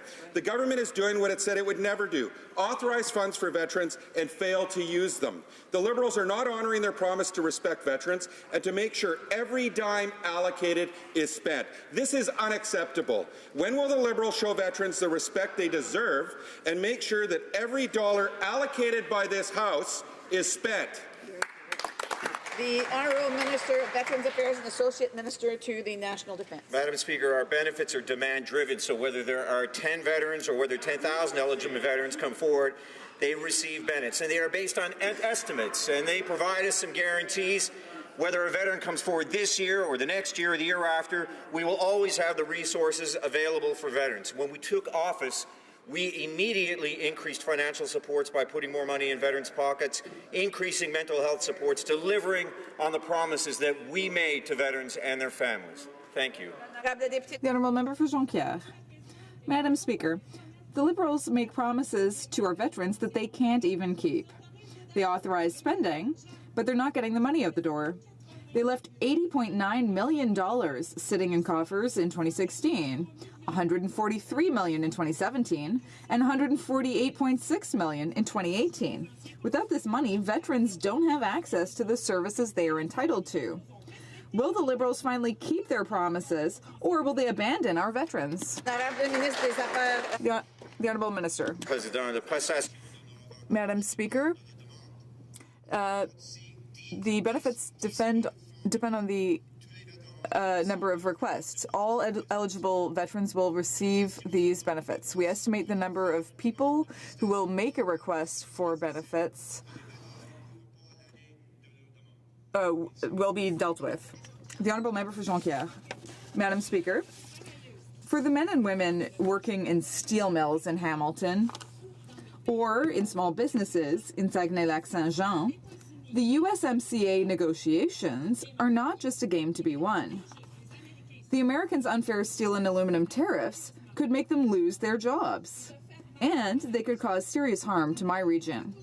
Workers should always be kept informed of the status of trade negotiations. Will the government commit not to sign this agreement until the tariffs are scrapped? The Honourable Parliamentary Secretary to the Minister of Foreign Affairs. Madame la Présidente. Madam Speaker, these unfair and illegal tariffs harm the American economy as well as American consumers and workers. The excuse of citing national security reasons is absurd. That's why we have reciprocated with proportionate measures. Canada needs to stand united in these attacks against our workers. For Victoria. A report out this week says that over the last 25 years, the Earth's oceans have retained 60% more heat than scientists had thought. Also this week, a glacier in Antarctica lost a section of ice 5 times the size of Manhattan. But the Liberals don't seem to get the urgency of climate change. They think following Harper's targets is just fine. Our oceans are warming. Our icebergs are melting. We need urgent action now. Why don't the Liberals ditch their grossly inadequate plan and come up with something consistent with the urgency of climate change? Secretary to the Minister of Environment and Climate Change. Madam Speaker, I'd like to thank the honourable member for his concern for a great challenge of our time, and that's the challenge that we face in respect of climate change. The results of the recent IPCC report are not lost on me nor on our government. I was very proud when our government and the Minister of Environment and Climate Change played a key role in facilitating the agreement in Paris that led us to set forth a plan that's going to allow us to make a meaningful difference to reduce our emissions. Madam Speaker, we know that after this plan is implemented, we may have to do more after that, and I look forward to working with members from all parties to continue to fight this existential challenge. The Honourable Member for Central Okanagan, Nicola. Madam Speaker, another day has gone by with the Liberals refusing to actually listen to Canadians, putting aside the hundreds of pages of privacy breaches by the government. The state does not have the right to monitor law-abiding citizens going about their daily lives. Full stop, Madam Speaker. Will the Liberals accept that people are rightfully concerned and end this unprecedented surveillance scheme? Honourable Parliamentary Secretary. Mr. Speaker, we understand that privacy is important to Canadians. That's why we have taken measures to protect Canadians' privacy in this matter and in a number of different places. Nobody, Madam Speaker, will have access to the personal nominative information that Canadians give to Statistics Canada. Indeed, Madam Speaker, Statistics Canada cannot even be compelled to give that information to a court of law. It is protected in their hands. Madam Speaker, Statistics Canada has policies and procedures in place to protect the privacy of Canadians, and all Canadians need this. Honourable Member for Central Okanagan, Similkameen, Nicola. Madam Speaker, speaking about privacy, we're talking about millions of records that could potentially impact millions of Canadians. And the Privacy Commissioner is concerned. And speaking about the Privacy Commissioner, yesterday he said, and I quote, "Privacy is not a right to be traded off in exchange for innovation." He also said the current law allows the government to seek this information without anyone's consent. The information in Canadians' banks' accounts account, Madam Speaker, belongs to them, not the Liberals. Will the government finally listen to Canadians and end this Orwellian program? Parliamentary Secretary. Speaker, let me correct something the honourable member is saying. The government is not accessing the nominative data of Canadians. Statistics Canada is for all Canadians to be able to use. The personal information gets protected, and once the information gets processed by Statistics Canada, it is available for the use of municipal governments. It's available for the use of provincial governments, the federal government, small businesses, Madam Speaker, individual Canadians, the Bank of Canada, other institutions and other individuals that have to make decisions in their lives, economic decisions, based on the best available information. Madam Speaker, it's... Honourable Member for Banff Airdrie. Well, Madam Speaker, these Liberals just keep saying, nothing to see here, move along, folks. But if there was really nothing to hide, then why didn't they just tell Canadians in the first place that they were collecting this information? Now, we're talking about things like Canadians' ATM withdrawals, their credit card transactions, and their bill payments. The first step to fixing a problem is actually admitting that you have a problem. So will the Liberals stop trying to sweep this under the carpet and admit that trying to steal Canadians' data without their consent is a real problem? The Honourable Parliamentary Secretary. Madam Speaker, let me once again correct the narrative. This was a pilot project that is still in the process of being designed. From the beginning, Statistics Canada has been open to working with the Privacy Commissioner, has in fact had privacy concerns protected from the get-go. Madam Speaker, they invited the Privacy Commissioner to take a look at what they were doing, and that is they are going to move ahead with the Privacy Commissioner in order to ensure that the privacy of Canadians is protected. Madam Speaker, those are the facts. We take the privacy of Canadians seriously. The Honourable Member for Red Deer Mountain View. Thank you, Madam Speaker. Now, if this was a pilot project, then why did the Privacy Commissioner launch a full investigation? And Madam Speaker, if they're so proud of this, they certainly should have been announcing this publicly. The Prime Minister once expressed his admiration for basic dictatorship. Is this where he got the idea to start tracking every purchase that we make? Hear, hear. Honourable Parliamentary Secretary. Madam Speaker, it's a bit rich for the other side to try to criticize an institution such as Statistics Canada regarding privacy concerns. It was in fact their government, Madam Speaker, under Vic Taves, that tried to have everyone tell Vic Taves what they were doing every day, right? Tell Vic everything. Madam Speaker, that was their government trying to do that. In this case, it is not our government. It is not any government gathering information. It is Statistics Canada. They do it reasonably, and they do it effectively and protecting the privacy of Canadians. The Honourable Member for Oshawa. Madam Speaker, this Liberal government will be collecting personal, financial and banking information without consent from Canadians. That includes seniors, mums and small businesses in my community of Oshawa. This is not anonymized information. It includes debit and credit card transactions, bill payments, mortgage payments, even trips to Tim Hortons and Oshawa General games will be handed over to this leaky Liberal government line by line without Canadians' knowledge or consent. Will this big brother Liberal government do the right thing and respect the privacy of Canadians instead of incorporating them into the plot of 1984? Honourable Parliamentary Secretary. Madam Speaker, nothing could be further from the truth. The government will not have access to this information. The first thing that Statistics Canada does is scrubs all the personal information from the data so it becomes anonymous. Then they repackage that data for a variety of different Canadians to use in a variety of different ways. It is not a question of surveillance, Madam Speaker. Statistics Canada has an exemplary reputation in Canada. It is seen as a leader around the world in statistical gathering and statistical methods. They will continue to do this to the highest standard and to the highest standard of privacy. The Honourable Member for Lethbridge. Madam Speaker, here's the deal. We have Canadians who are having their bank accounts snooped through by this government. We're talking about transaction records, we're talking about bill payments, we're talking about bank balances, we're talking about social insurance numbers. Now the Parliamentary Secretary is saying this. He's saying, don't worry, Canadians, we're not keeping it, we're sharing it. We're sharing it, we're repackaging it, we're giving it away as a gift. So don't worry, Canadians, it's okay that we're collecting your personal data. Madam Speaker, in what world is that okay? Honourable Secretary. Honourable Parliamentary Secretary. Madam Speaker, as a government, we rely on data. Other Canadians rely on data. The Bank of Canada, small businesses, other levels of Canadian government, municipal governments. For 100 years, Madam Speaker, Statistics Canada has done that job of collecting the data of Canadians and of making it available for Canadians to use to make better decisions. This is not a surveillance exercise, Madam Speaker. This is an exercise in providing Canadians with the information that they need to run their lives. Thank you, Madam Speaker. The honourable member for Windsor West. Canadians are appalled to learn that Statistics Canada plans to access their detailed personal banking information. They were never consulted and they didn't consent. Like Apple or Facebook, the Liberal government fails the fundamental principle of consent for privacy. Building a massive database of personal banking information without telling one is just wrong.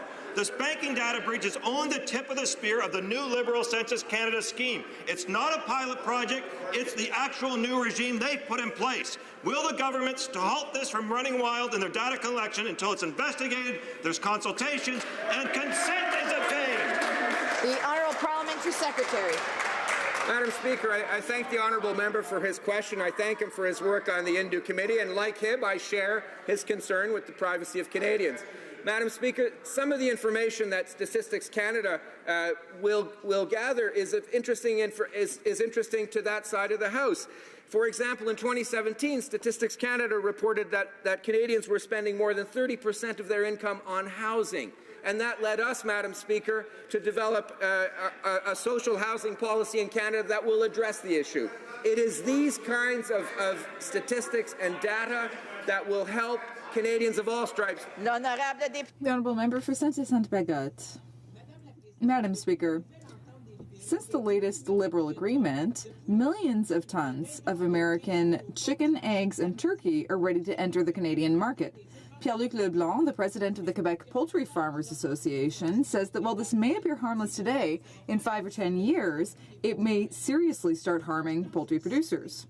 Farmers are surprised and disappointed by this agreement and are asking for strong compensatory measures from the government.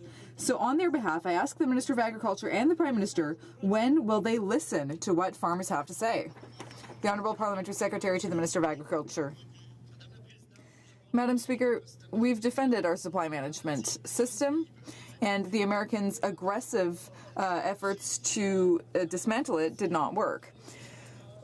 Changes were negotiated under the TPP. The minister announced the creation this Monday of working groups with dairy producers as well as poultry and egg producers, and we are committed to fully supporting them to help them continue to thrive. Thank you, Madam Speaker. The honourable member for Carleton.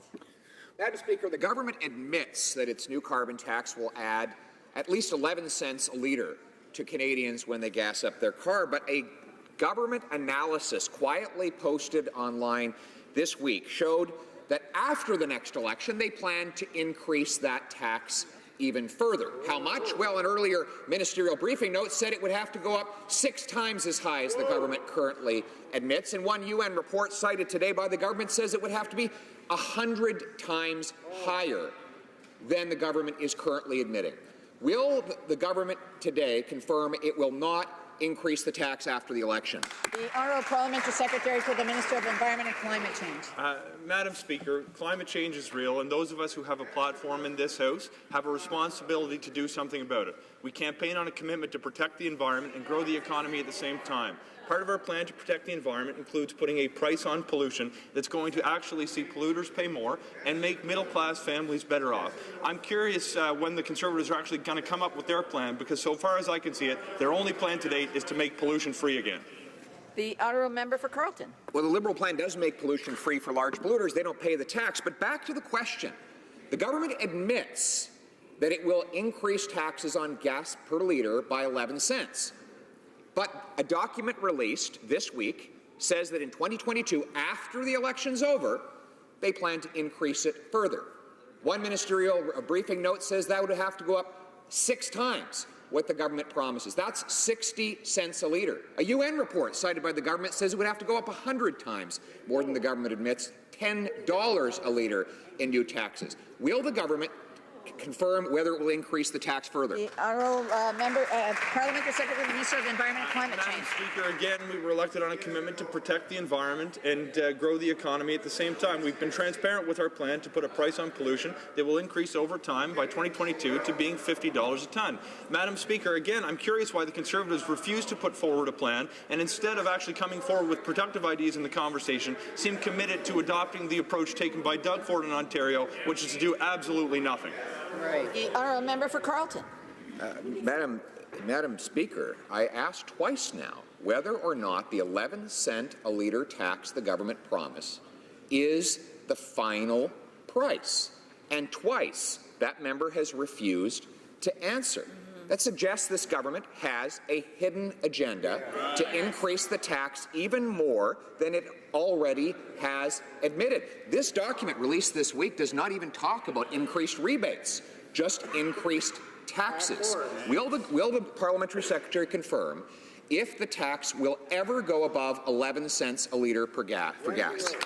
Honourable Parliamentary Secretary. Madam Speaker, again, part of our plan to protect the environment, which is essential for those of us in government to take seriously, is to put a price on pollution that's increasing to $50 a tonne by 2022. This is going to have the impact of putting more money into the pockets of middle-class families, and I'm extraordinarily disappointed that the Conservatives seem committed to campaign in 2019 on a promise to take money from their constituents so they can make pollution free again. The honourable member for Carleton. I'm going to keep on this. I think we've got them on the run here, Madam Speaker. He refuses to answer the question. He's now, he said that by 2022 they'll have a price of $50 a tonne, which is 11 cents a litre for a litre of gas. Now, I've asked, given the evidence, whether they plan to increase it further if they're re-elected. He keeps dodging. Will he end the hidden agenda and confirm yes or no, will the tax rise above 11 cents a litre for gas? Yes or no?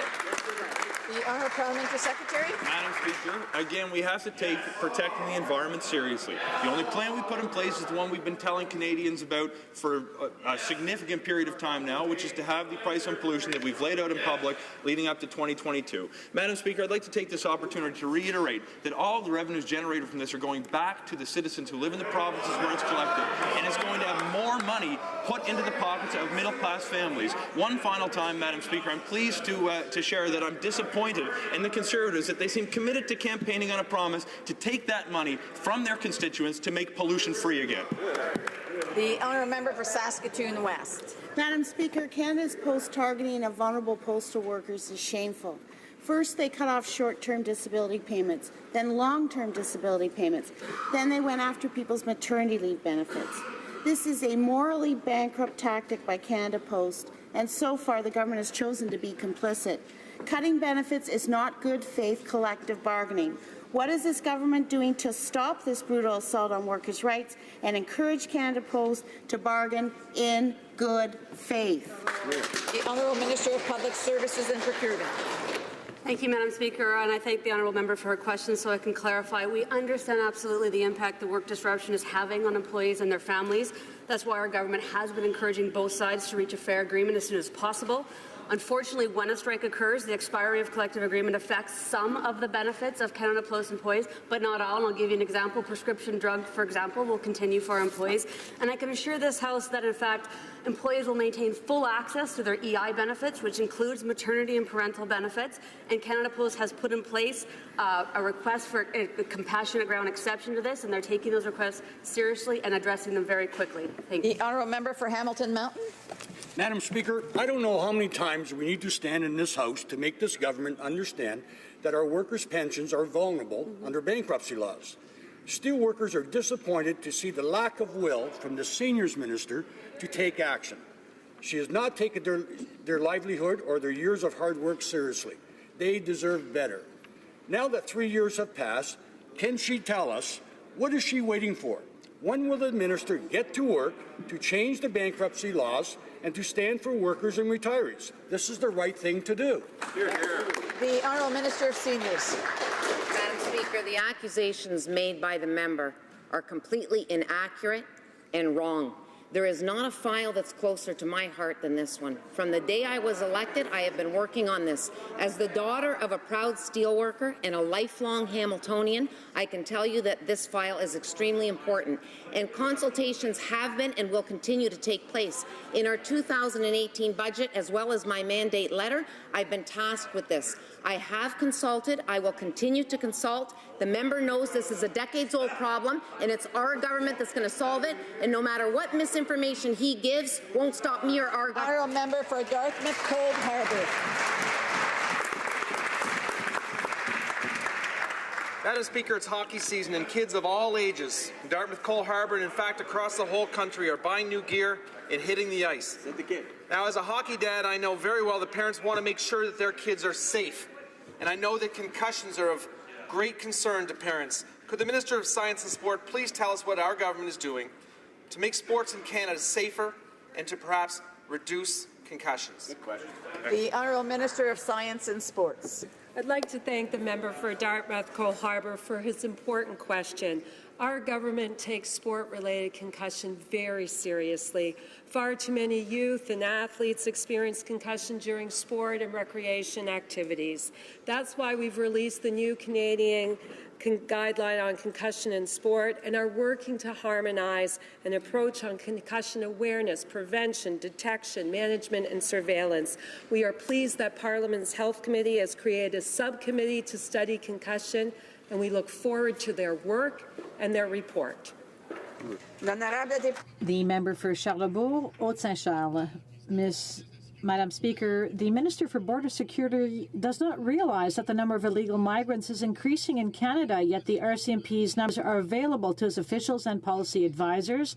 Even the media have confirmed this. For 3 years now, we've been saying that we have to do something now. Either the Minister is receiving bad advice or is he simply incompetent? Is he finally going to act, or will we have to do the Minister's job? The Honourable Parliamentary Secretary to the Minister for Border Security. Thank you, Madam Speaker. What is incompetent is cutting $400 million from border services and to think that we can get the same results. Let me tell you something to my honourable colleague. We've invested $173 million to make sure we have resources on the ground to do the job. In August and September, we've seen lower numbers than last year. We hope it'll be the same for October. It clearly shows that our plan is working, Madam Speaker. The member for Charlebourg, Haute-Saint-Charles. Madam Speaker, if they had not created the problem, we wouldn't have to reinvest money, but now things are worse than ever before. They boast that they reinvested money in border services, but the president of the Border Guards unions, Jean-Pierre Fortin, doesn't seem to agree because right now he has not received a penny for his border guards. The money is somewhere in the department, but it's not on the ground. So can you give us a smart answer? Tell us, stop telling us we're wrong. Where's the money? The Parliamentary Secretary. Thank you, Madam Speaker. These are the facts. We have invested $173 million to better manage the situation. Over $7 million of that money is in place to make sure that asylum seekers whose application has been rejected will be deported. This is what Canadians expect from us, and this is exactly what we're doing. Possibly one of the worst interviews ever given. Yesterday, the Minister of Immigration once again angrily called his Ontario provincial counterpart several inappropriate names after she requested federal support to pay for the social welfare costs of the Prime Minister's #Welcome to Canada illegal border crossers. When pressed on what evidence he had to support the name he called her, he got even more angry and doubled down. Will the Minister apologize for his name-calling and shameful disregard for all Ontario taxpayers? The Honourable Minister of Immigration, Refugee and Citizenship. Speaker, our government has been going around the country to talk to Canadians about how much immigration matters to them in their local communities. We know that Canadians have been asking for immigration to be an important tool to address labour market shortages as well as bring much-needed skills. I know that after 3 years in opposition, my honourable colleague has finally discovered the importance of talking to Canadians about immigration. And with all the blocking of people that she's done on Twitter, I hope this will be the last way that she can communicate with Canadians. Honourable member for Calgary knows. I will take that as a no, but let's try again. And you know what? I'm not sure if the minister watched that interview, but he really should, because it was really a hot mess. But this isn't about his lack of media training. This is about positive federal-provincial relationships to come up with good public policy solutions.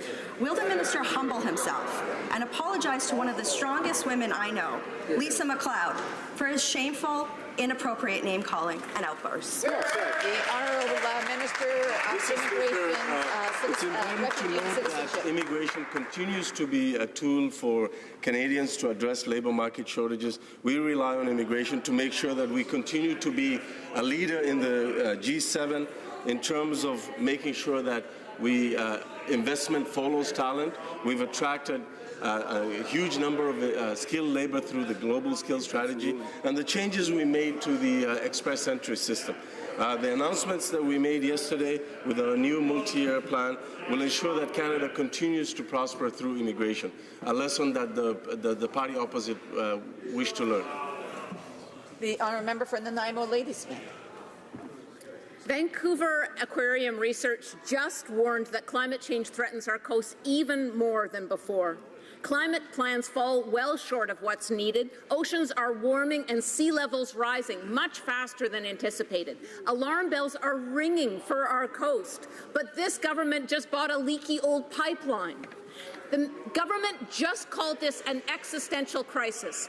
Isn't the government embarrassed to still be using Harper's discredited climate change targets? The Honourable Parliamentary Secretary to the Minister of Environment and Climate Change. It's my pleasure to rise to once again offer a response on this very important issue of climate change. I'm aware of the evidence that the Honourable Member Office cites and take this problem very, very seriously. We played an integral role at the Paris Conference in achieving an agreement that was actually going to meaningfully move the needle on the fight against climate change. In order to implement our plan domestically and reach our targets, we're putting a price on pollution. We're investing in clean energy. We're helping small businesses become more efficient. Madam Speaker, it is a pleasure to be part of this government that takes this threat seriously, and we have to know we have to work to grow the economy at the same time, and I'm pleased to work with the member across the aisle to move the needle forward on both of these initiatives. Honourable member for Edmonton Strathcona. Madam Speaker, revelations of the staggering scale of liabilities in the hundreds of billions for cleanup of mines and well sites has stunned Canadians. But for those who have long called for full disclosure of the true costs of reclamation of industrial sites in advance of project approvals, this comes as no surprise. The federal government holds the power to prevent downloading of this massive liability. I call on this government to act now on Alberta's demands. Amend the federal bankruptcy and creditor laws and give higher priority to environmental cleanup to end the downloading of liability to Canadians. The Honourable Parliamentary Secretary to the Minister of Natural Resources. Madam Speaker, we know it is critical for Canada's resources to be developed in a sustainable way so that economic growth and environmental protections go hand in hand.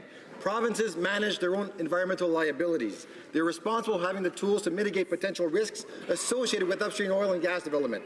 Our government works with provinces and territories to support their regulatory regimes and share best practices. In Budget 2017, we made a $30 million investment which supported Alberta's efforts to advance the reclamation of orphan wells. While this important task remains with the province, we have been able to show our support. The Honourable the Honourable Member for Edmonton West. Madam Speaker, the President of the Treasury Board has tried to downplay his ties to Irving, claiming that he was only copied on one letter. But according to the lobbyist registry, he has met with Irving 16 times in the past 2.5 years. So does the President of the Treasury Board still want to claim that he's had little contact with Irving, or perhaps his meetings with Irvings were just part of a pilot project? The Honourable Minister of Public Safety. Mr. Speaker, again, I presume the honourable gentleman's question relates to the issues that are presently before the courts. There is an outstanding legal proceeding before the courts and between the prosecution and Admiral Norman. The parties to that proceeding will seek disclosure of documents. That's routine. If any of those relevant documents are in the possession of the government will provide them to the court, but it's up to the court to decide not the House of Commons, and the court will determine how to apply any rules with respect to privilege or confidence. The honourable member for Edmonton West. It sounds like he's confirmed the President of the Treasury Board as part of the court action. Now, Madam Speaker, the President of the Treasury Board claims that he interfered with the Davy ship deal as part of his job to oversee spending. Yet in committee yesterday, he was not able to name one other contract that he thought was part of his job to review, not even the failed Phoenix pay system. Why did he only interfere with the Davy deal, and what is he trying to hide? The Honourable Parliamentary Secretary to the Honourable Minister, sorry. The Honourable Minister. Madam Speaker, again, the tactic for being employed by the opposition is to drive by with smears and innuendos. That's the very reason why we have the sub judice rule in the House of Commons, that members of Parliament should not ask questions and ministers should not answer questions that could somehow impinge upon an outstanding court proceeding. The court will determine what documents are relevant. The court will determine what rules of privilege and confidence apply. The court has the jurisdiction in this matter. Member for Lakeland.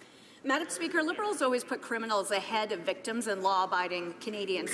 Tori Stafford's killer was transferred from jail to a healing lodge on their watch. Today, her loved ones are gathering to call for action, demanding that child killers be kept behind bars, not in healing lodges without fences. But so far, the Liberals refuse to act. Canadians are outraged about it. What is taking so long, and when will the Liberals actually do the right thing and put Tori's killer back behind bars where she belongs?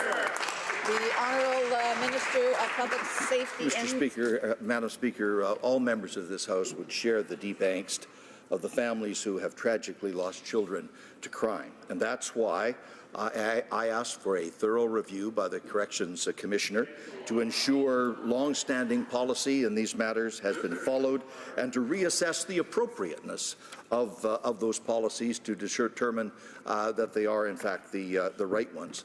The report was made available late yesterday, Madam Speaker. I'm reviewing it at the moment.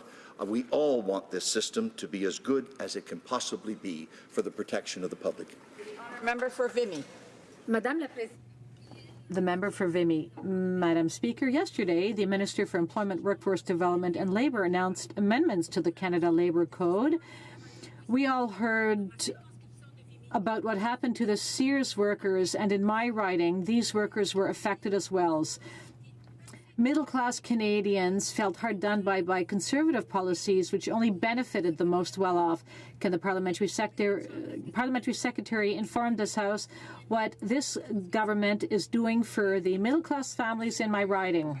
The Minister of Employment, Workforce Development and Labour.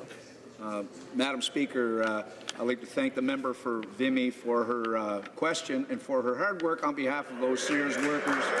And it was great.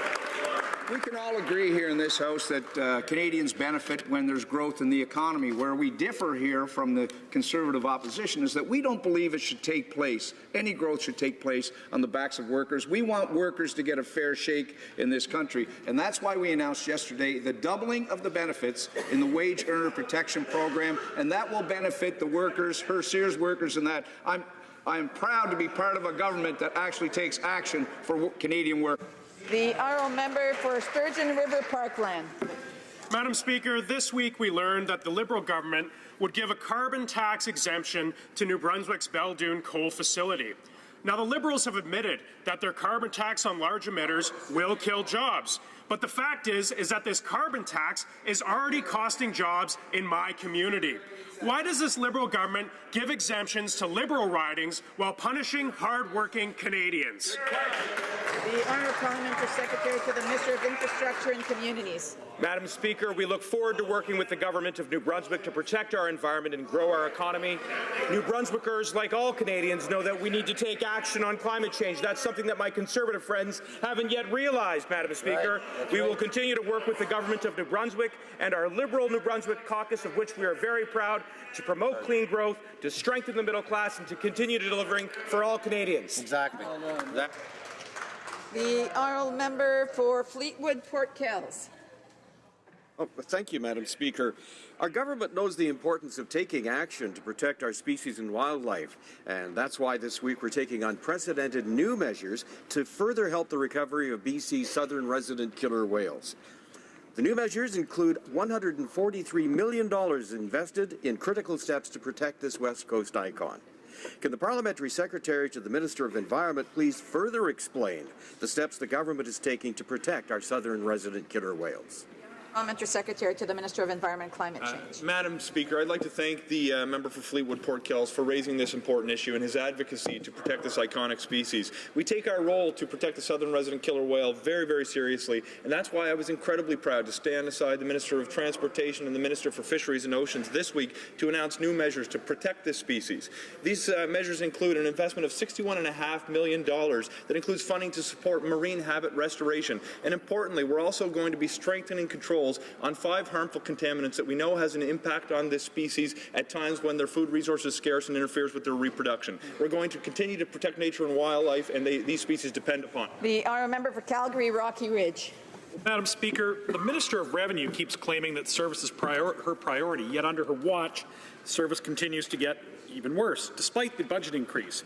She's been picking on single parents. She hasn't reviewed all the disability tax credits she took away. She's taken no meaningful action on offshore avoidance and evasion. Wait times are getting longer, and the call center is still a disaster. So will this minister stop claiming that service is her priority and start delivering service to Canadians? The Honourable Minister of Canadian Revenue. Madam Speaker, my colleague across is comparing apples with oranges. The fight against tax evasion, especially tax evasion abroad, is a priority for us, as well as providing good service to Canadians. They have no lessons to give us on this side of the House. They cut funding for Revenue Canada, and we are working to fix the problems. People will receive the benefits they are entitled to. The Honourable Member for Joliette. Big news. Yesterday, the government announced that the Davie Shipyard would not be building any ships and would only receive in 2021 a maintenance contract worth less than 2% of the shipbuilding strategy.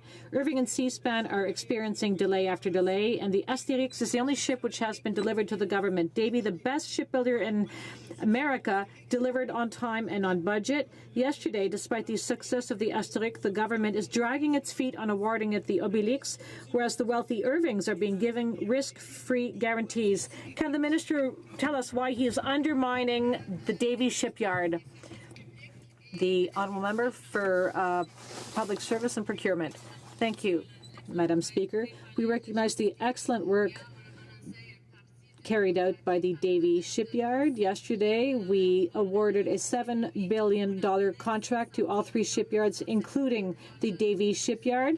They also received significant funding to build icebreakers. We are still working with Davie, and at this point here, the minister decided he doesn't need a second operational vessel, so we are continuing to work for all Canadians in shipbuilding.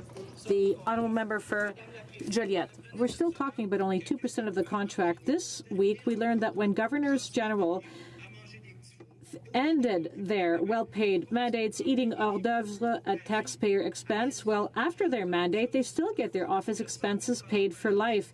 Adrienne Clarkson alone is costing us over $100,000 a year, even 10 years after her retirement. Will the government disclose all of the details of the paid-back expenses of every single Governor General, including those of Michael Jean, whose shenanigans we've heard about too?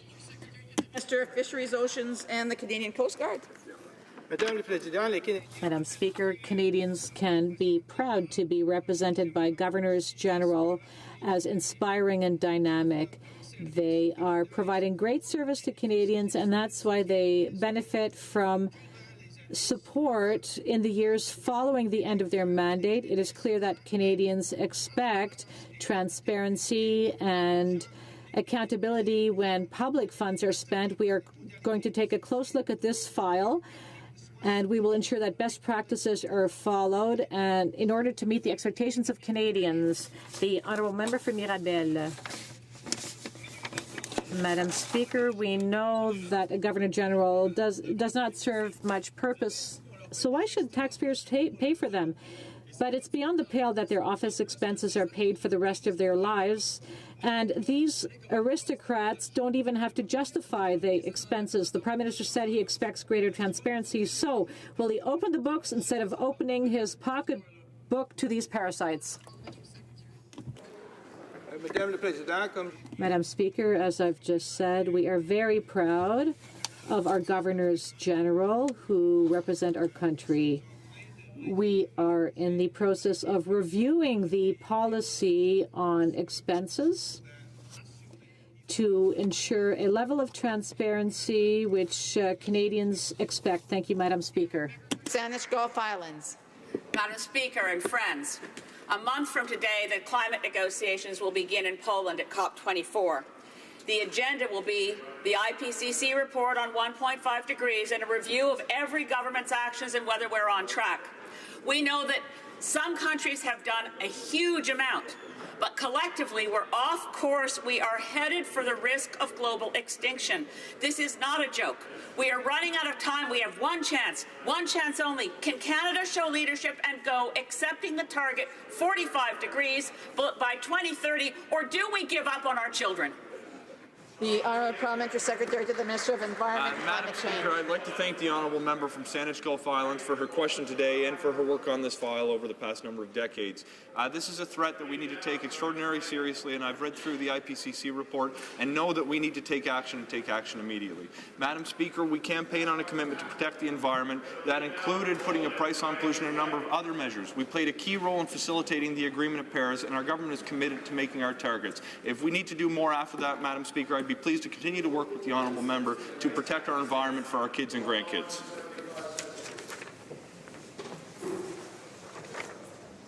Tu m'as emporté le papier? Il n'y a pas de bout encore. Oui, mais il ne s'est pas levé. OK. The Honourable Minister of Immigration, Refugee and Citizens, a point of order. The Honourable Member for Hamilton Mountain. Thank you, Madam Speaker. Sorry, I will come back to the point of order in a second. So the Honourable Minister of Immigration, Refugee and Citizenship. Madam Speaker, thank you very much for the opportunity. I'd like to address the question of privilege that was raised by the Honourable Member for Calgary Nose Hill on October 31st, 2018. Madam Speaker, this past Wednesday I tabled the Annual Report on Immigration 2018. My intention was to table this report during routine proceedings under the rubric tabling of documents. However, given events in the House, this was not possible. Following question period that day, there were a number of questions of privilege and points of order on a multitude of issues, which in turn delayed the routine proceedings, the start of routine proceedings. Madam Speaker, the video of the House proceedings for that day shows that I rose on a point of order at 3:41 p.m. in the afternoon to table the report. However, I did not get the floor. At 3:59 p.m., I rose again for a second time and was allowed by the Speaker to duly table the report in the House. All this added to the confusion. Unfortunately, an item contained in the said report was provided to a member of the media before the report was officially tabled in the House of Commons. Madam Speaker, I assure you and all honourable colleagues that I take this matter very seriously. There was absolutely no ill will and no intention to attack the dignity of this House. I assume full responsibility for this unfortunate incident, and I can assure this House that I have taken steps to ensure that the appropriate safeguards are in place to prevent such an occurrence in the future.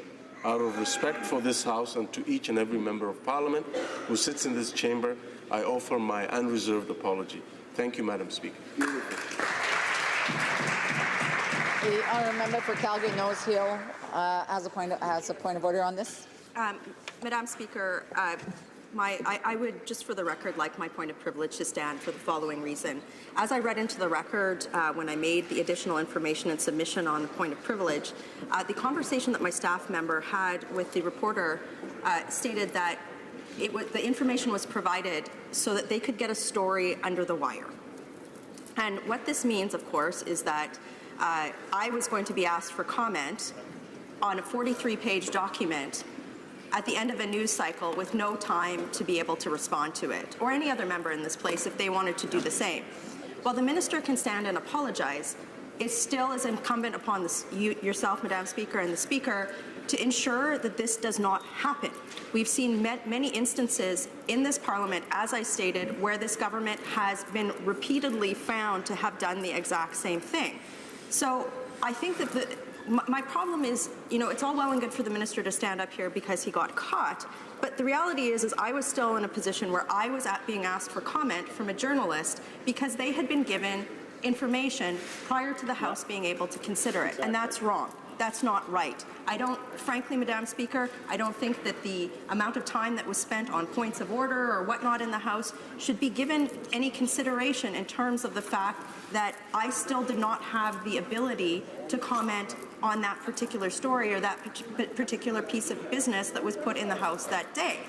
At some point in time, Madam Speaker, and with the deepest respect, the Office of the Speaker has to rule consistently on the fact that the rights of members need to be put before the rights of any other person in the public in terms of being able to review information or matters before the House. And this, of course, is in alignment with several of the decisions, the previous rulings or comments that have both been made by the Speaker in this Parliament and in previous Parliaments. This should not be happening. It shouldn't be happening across any flavor of government at any point in time. The rights of the members here should be sovereign, and I ask you to consider that particular principle above the minister's contrition today. Thank you. Well said.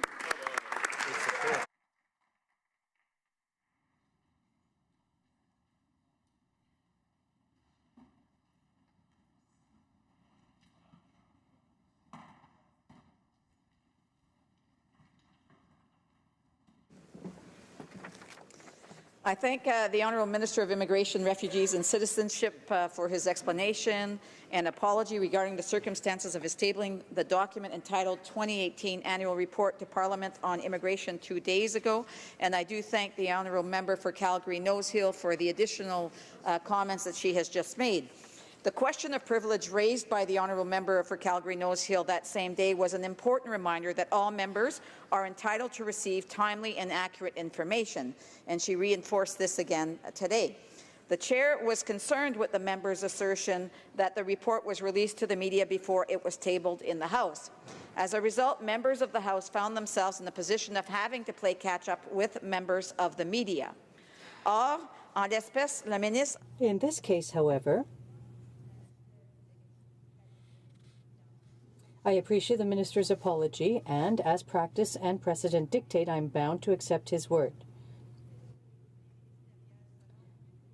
Trusting that the minister and indeed all other members of the government will be more cautious in how they release information in the future, I consider this matter to be closed. For attention and for having contributed on this matter.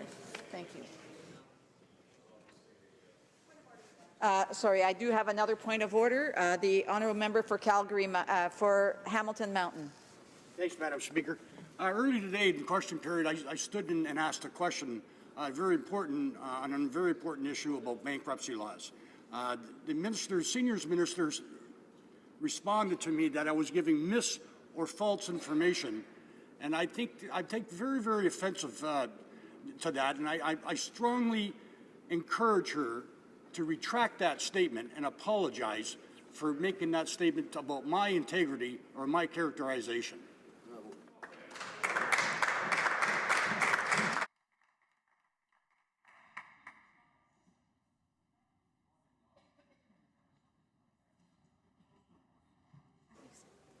I do appreciate the information that the member has brought forward, the concerns, and I will certainly do a review of that because I didn't quite hear at that time. So therefore, and we'll get back to the member regarding this, if necessary.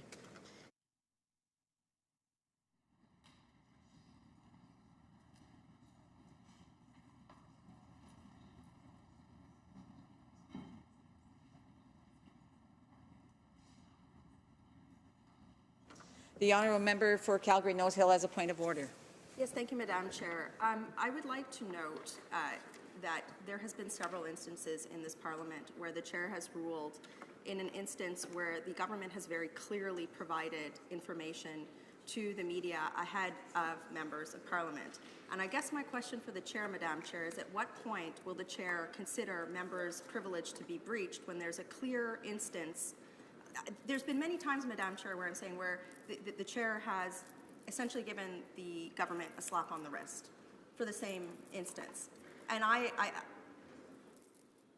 at some point in time, it's when the Chair says that they're deeply concerned, but the behavior keeps repeating itself, one actually wonders if any change will have occurred, or if precedent has been set by the Chair now that there has been so many rulings where the Chair has said they're deeply concerned, but it's okay for the member's privilege to be violated. So I'm just wondering from clarification, Madam Chair, if the Chair has now ruled, given the number of times in this particular Parliament by this particular Speaker where he has said he is concerned by the government Speaker in this action in this regard, but has not referred this to PROC or perhaps any other study for review, that this is now an acceptable precedent. And I think that's something for all members in this place to understand, is where does the Chair draw the line? I strongly believe that my privilege was violated, and I strongly believe that the Chair has already said that he would apologize, that the government, should be concerned. The government is doing this, but at what point is there censure? At what point does the behavior change? And that, I would argue, is the role of the Chair, Madam Speaker. The role of the Chair is to maintain order and to uphold the privilege of members in this place. There seems to be a pattern where this behavior is occurring, but there is no censure. And I'm wondering now if precedent has formally been set that it is okay for the government to give information to the media prior to it clearly providing it to the media prior to this House having a chance to review it. Exactly. Thank you. Exactly. Once again, I appreciate the additional information and the concerns being raised. I can't presume what could happen in the future, and so we are working on what has happened at this point, and the ruling has been made. And there has been previous rulings on this as well. I would take the government at its words that they will ensure that in the future that the information will be provided to parliamentarians prior to it being released to the media. Thank you very much.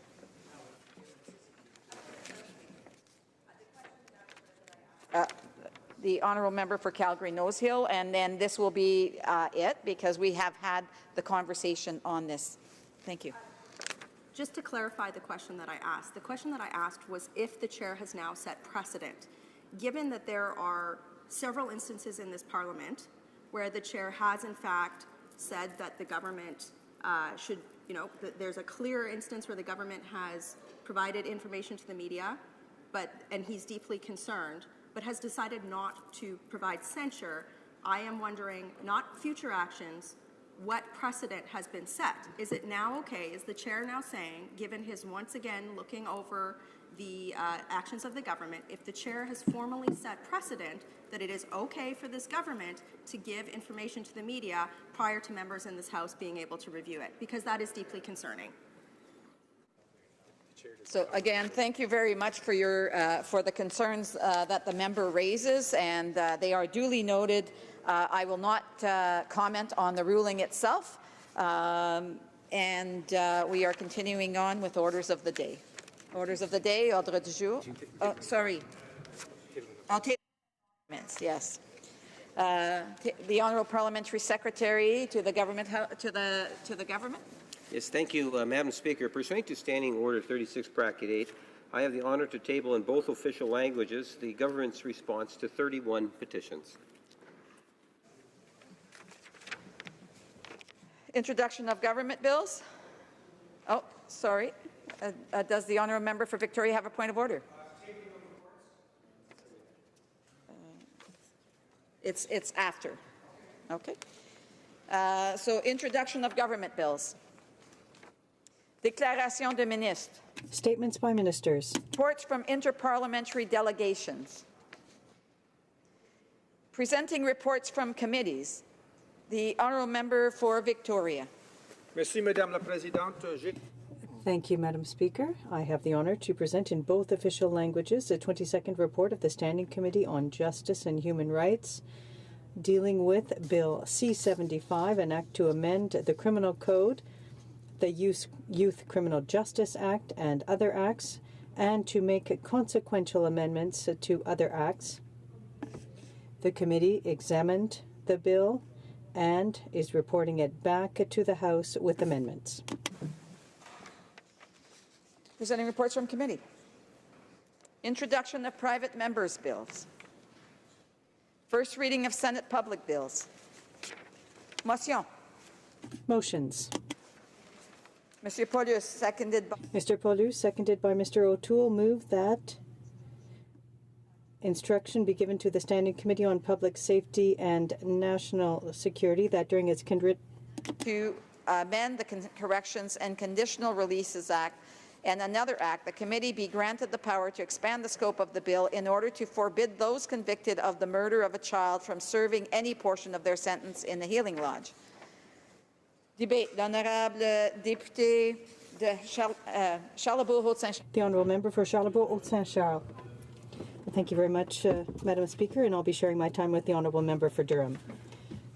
Madam Speaker, this morning we are tabling a motion, which is very important. And I'd like to go back over some background on Bill C-83 because the motion is directly linked to Bill C-83, which will amend conditions for detention. It includes an elimination of preventive measures, the replacement of the current situation with SIUs, with the establishment of provisions for mental health, and special provisions for Indigenous offenders. Now, clearly this bill contains some reasonable measures that deserve study. I think that we all need to study the issue of penitentiaries to figure out what needs to be improved and how the programs need to be improved as well. But, Madam Speaker, we have a problem. On the one hand, everyone agrees that a criminal needs to serve a sentence as per the law. A penitentiary can't become a five-star Hilton with no incentive to get people to give up their life of crime. After first reading of the bill, and now in second reading, I can say that we're not only disappointed but also discouraged that once again this government is still helping criminals instead of victims. 3 weeks ago, we questioned the Prime Minister and his team as to why they transferred a child killer to a healing lodge instead of keeping her behind bars in a maximum security prison. The Prime Minister was either unable or unwilling to answer the question.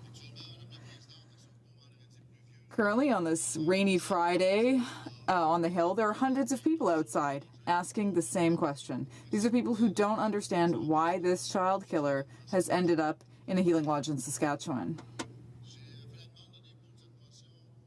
I asked for this motion to be tabled earlier in the week. On October 31st, on Wednesday, a Globe and Mail article talked about the brother of the murder, a Mr. McClintock. Her brother is very discouraged by what's currently happening. So her own brother is saying, listen, my sister is not Indigenous. That's the first thing. Secondly, she manipulated the system. And where she should be is back in a maximum security prison. And that's where she should serve her time. Her brother says, my sister is no more Indigenous than I'm a green man from Mars.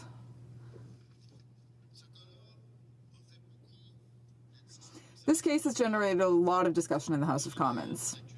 The government accused us of raising a sensitive issue that we shouldn't be raising. But still, I think that Canadians have understood that the Liberal government had a position that was simply unacceptable. They let a child murderer who was claiming to be Indigenous go to a healing lodge. And it's totally unacceptable. Now, an Indigenous healing lodge has very low security. People can walk around and do what they want if they want to, because there's no proper security. So a child killer simply can't be kept there. I think that our motion is very reasonable. Now, Canadians know that child killers don't have any place in a healing lodge or in a low-security prison. When you do that kind of crime, you have to serve the time.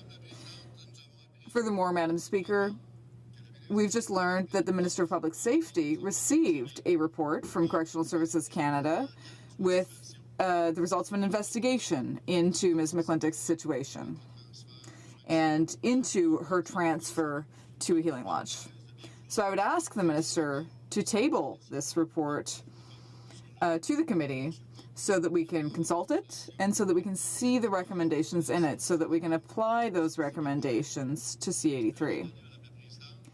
At a certain point, Madam Speaker, we need to have some reasonable measures here. There are unacceptable things that are happening. Now, I know it's not easy to run a country. We'll be dealing with that next year, but for the moment, they're still in charge. But now, what we want to do is at least help things function better so that Canadians continue to trust in the justice system and trust that justice is done for criminals instead of just letting criminals live a good life while the victims continue to suffer. Thank you, Madam Speaker. Questions et commentaires, questions and comments. The Honourable Parliamentary Secretary of the Government House Leader. Yes, Madam Speaker, and you know, it's really encouraging in one sense that we've got the report now from the Commissioner, and I understand that the individuals will be going over the report, and in time we will get some sort of an official response coming. But I wanted to raise the issue, and this is the reason why it was important that we actually had the study. You know, you could even go back to the days when Stephen Harper was the Prime Minister, for example, where we had seen literally dozens of murderers that actually have been gone through the system that went through these healing lodges. In fact, sadly, over a dozen of those murderers actually had the victims were children. And what it speaks to me, Madam Speaker, is that, you know, it shouldn't be a political issue. It is indeed a process. And the minister responsible for public safety has in fact now asked the Commissioner to provide a report. That report is coming. And we do need to have that report. Would the member not agree that, you know, the sorts of tragedies that we have seen, it's not just one, it's many, that it is time that we finally do look over it and review and hear and wait to what we have coming in the future from the Minister on this very important issue. The Deputy de Charlebourg. Member for Charlebourg-Saint-Charles. Thank you, Madam Speaker. If this situation had happened under the Conservatives, it would still be deplorable. Now, at the time, it was different, but now we have the means to really present a clause so that this doesn't happen again, and that in the future, child killers can't be transferred to healing lodges. Now, we need to stop looking back to what happened in the past. We need to look to the future, because now we have the ability to solve the problem, and that's when we need to act, now. Comments, questions et commentaires? The Honourable Member for Guelph. The term healing lodge is being used by the Honourable Member opposite, when really we're looking at a medium security prison facility, and we're transferring from one medium security facility to another medium security facility. Now the question, Madam Speaker, is whether the medium security facility currently being used for cases like this is sufficient, and that is what we'll be hearing back from the Minister when he reports to the House. So would the member acknowledge that this is a medium security facility and not a lodge or a place where people would go for vacations? The Honourable Member. No, not at all. Madam Speaker, currently, Ms. McClintock is in Saskatchewan at the HoC Healing Lodge. So that's not a medium security facility. It's really minimal security. I have a minimum security facility in my riding, and, you know, it's a prison with guards and people can't leave, whereas a healing lodge is a lodge and it's totally different. There isn't any security. Questions and comments? Questions et commentaires? Questions et commentaires? Questions and comments? Resuming debate. The honourable member for Durham. Thank you very much, Madam Speaker. It's a pleasure for me to join my friend, the Honourable MP from Charlesbourg, Haute-St. Charles, in this important debate with respect to C-83 and sentencing in Canada, Madam Speaker. And it concerns me that the government, like many things, has a comms plan, a communications plan, rather than a plan to actually lead. And this is an example. In fact, the Deputy House Leader of the Liberals is referring to a report from the Commissioner of Corrections of Canada that, of course, was just provided to the government mere minutes before a protest on Parliament Hill organized by people from the community of Tory Stafford, the young woman that was killed by Terry Lynn McClintock and her partner at the time, Madam Speaker. We've seen the comments from Rodney Stafford, her father, and the outrage with the transfer of Ms. McClintock to a healing lodge in Saskatchewan, Madam Speaker. Just in time for this protest, they have the report. But let's recall that they defended this decision, and in fact, their recent appointment of a commissioner defended the decision herself, Madam Speaker. Her decision was wrong, and it's up to ministers of the government to recognize that. I'm hoping the commissioner is watching my remarks, Madam Speaker, because I will inform her why I think their decision was wrong. Now, I haven't read her report today. I'm working off her comments after defending the decision to sort of support the government's inaction, Madam Speaker. And I'll use the government's own materials to prove my point, Madam Speaker.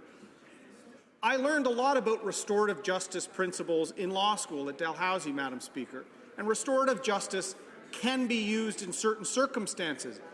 The case of Ms. McClintock is not one of those. In fact, her own family questioned whether she's of Indigenous background. But leaving that aside, Madam Speaker, the Canada's own website, the Department of Justice, says the first principle of restorative justice recognizes that, I quote, crime is fundamentally a violation of people and interpersonal relationships. Victims and the community have been harmed and are in need of restoration. It starts with a reflection of the victim, Madam Speaker. In this case, the victim, Tory Stafford, a child, lured away by Ms. McClintock and horribly killed, Madam Speaker. I don't want to get into the details. They've been recounted several times. Restorative justice starts with an examination of the victim and the crime. This is the worst crime.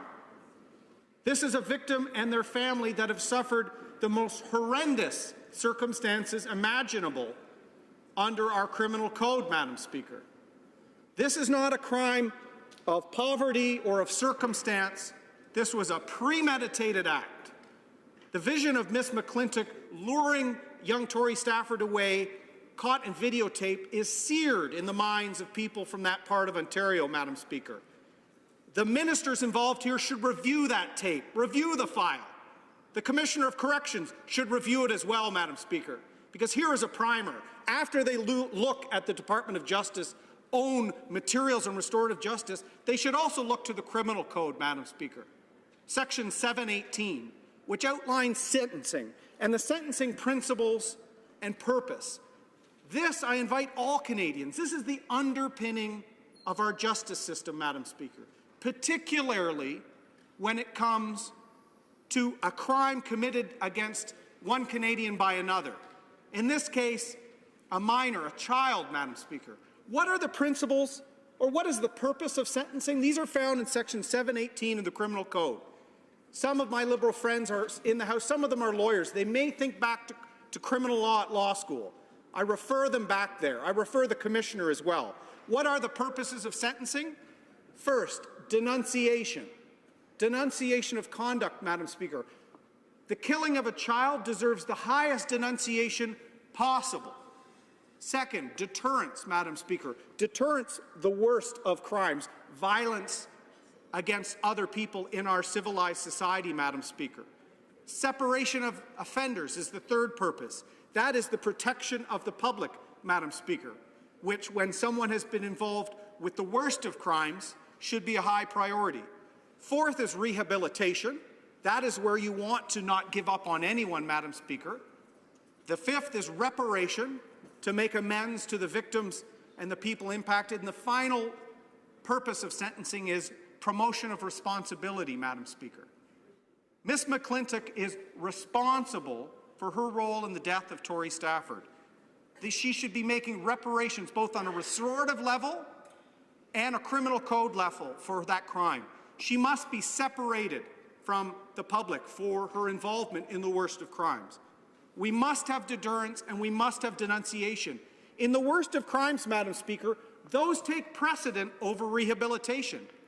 Those take precedent over transferring someone to a healing lodge, healing lodge is really designed for restorative justice principles for people that have committed crimes because of their circumstance in life, Madam Speaker, because of poverty, because of higher instances of incarceration of Indigenous peoples, Madam Speaker. I support healing lodges, not for child murderers.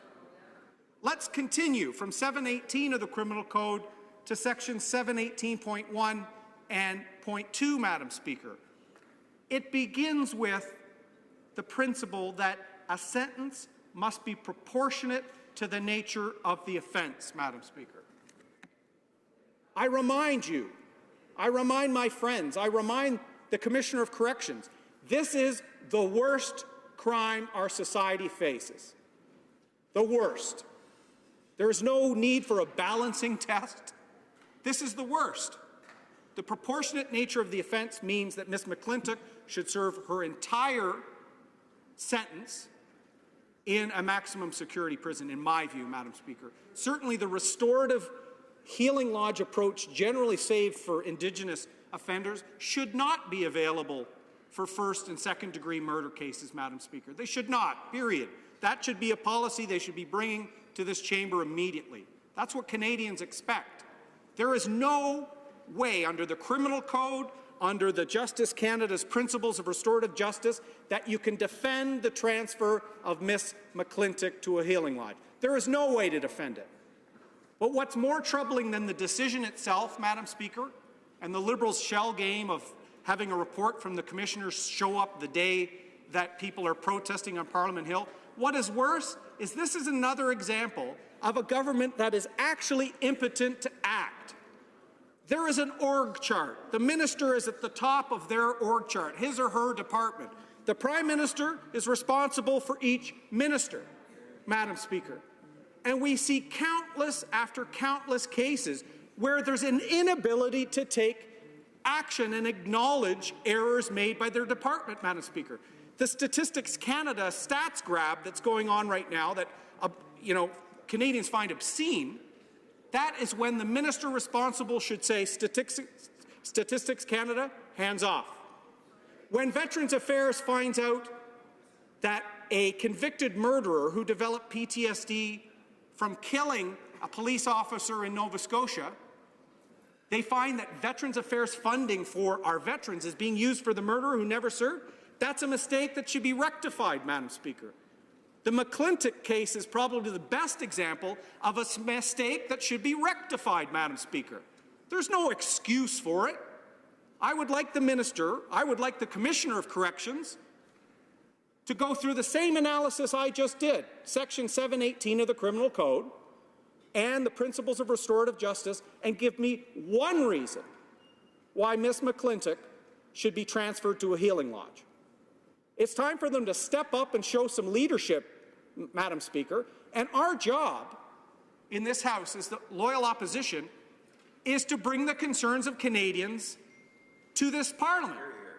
In fact, I applaud the Canadians that were braving the rain and cold today to bring their outrage in the transfer of Ms. McClintock to the steps of Parliament Hill. The trouble is we have a Liberal government, ministers who are impotent to act. They act like they're powerless. It's because the job and the image and the car means more to them than the actual responsibility they have, Madam Speaker. In this case, this is undermining confidence in our judicial system, in our correction system, Madam Speaker, and I've yet to see one iota of a response to why this should happen. They should take ownership, remove Ms. McClintock, and ban any further transfers of anyone who took a life to a healing lodge like this? The Honourable Parliamentary Secretary of the Government. Questions and comments. The Honourable Parliamentary Secretary of the Government House Leader. Yes, Madam Speaker, I'm disappointed in my colleague and friend across the way in the stand in which he's trying to position this in terms of politics. The question I asked earlier is, even when Stephen Harper was the Prime Minister of Canada, we had dozens, multiple dozens of murderers that have in fact been transferred over to these healing lodges when Stephen Harper was the Prime Minister. Sadly, Madam Speaker, and I say very sadly, because this is a case that tears at the hearts of all Canadians, we have seen a dozen or more of those murderers that were transferred to healing lodges from, in part, days in which Stephen Harper was the Prime Minister, were child killers also, Madam Speaker. That is and that is true. That is true. Table it. And that's the reason why the minister is doing the responsible thing. We understand the heartbreak and the horror that family members and Canadians see in this file. And that's why we've asked the commissioner to do the review. And the minister has that review today, Madam Speaker. My question is, would the member not at the very least recognize that the government policy needs to do the review? We're doing the review, and now we'll wait and see what actions are taken. Honourable Member for Durham. Thank you, Madam Speaker. I do consider my friend across the way a friend, and I will believe him in this circumstance if he tables any name or case where someone convicted of first or second degree murder, as I said in my remarks, was transferred to a healing lodge. I don't think there are such names, Madam Speaker. If they do, I'll stand corrected. And if it happened under the Conservative government, it was wrong then, Madam Speaker. That's ownership of something. I don't believe his facts are right. There might be actually a manslaughter case where the circumstances of someone in a drinking situation gets into a fight, and if they're from circumstances of impoverished means or an Indigenous offender, that's when restorative justice can be explored. I don't think there was a case, certainly not one of someone who killed a child, Madam Speaker. I'll correct myself on the record if he tables any of these names, Madam Speaker. But as I said, it's beside the point, really. When Canadians, especially the family of someone impacted, bring this to the attention of the Chamber, it's our priority to fix it. It happened when Stephen Harper did find out about the child killer Clifford Olson receiving old age security, OAS, Madam Speaker.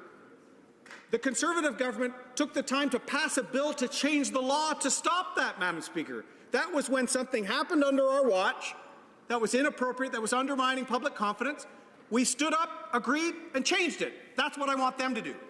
Questions and comments. The honourable for the honourable. Hold on here. The honourable. Sorry, just one quick second here. So the Honourable Minister of Status of Women has a point of order. Thank you, Madam Speaker. I am tabling the government's responses to order paper questions number 1895 to 1911. Thank you. Questions and comments. The honourable member for Guelph.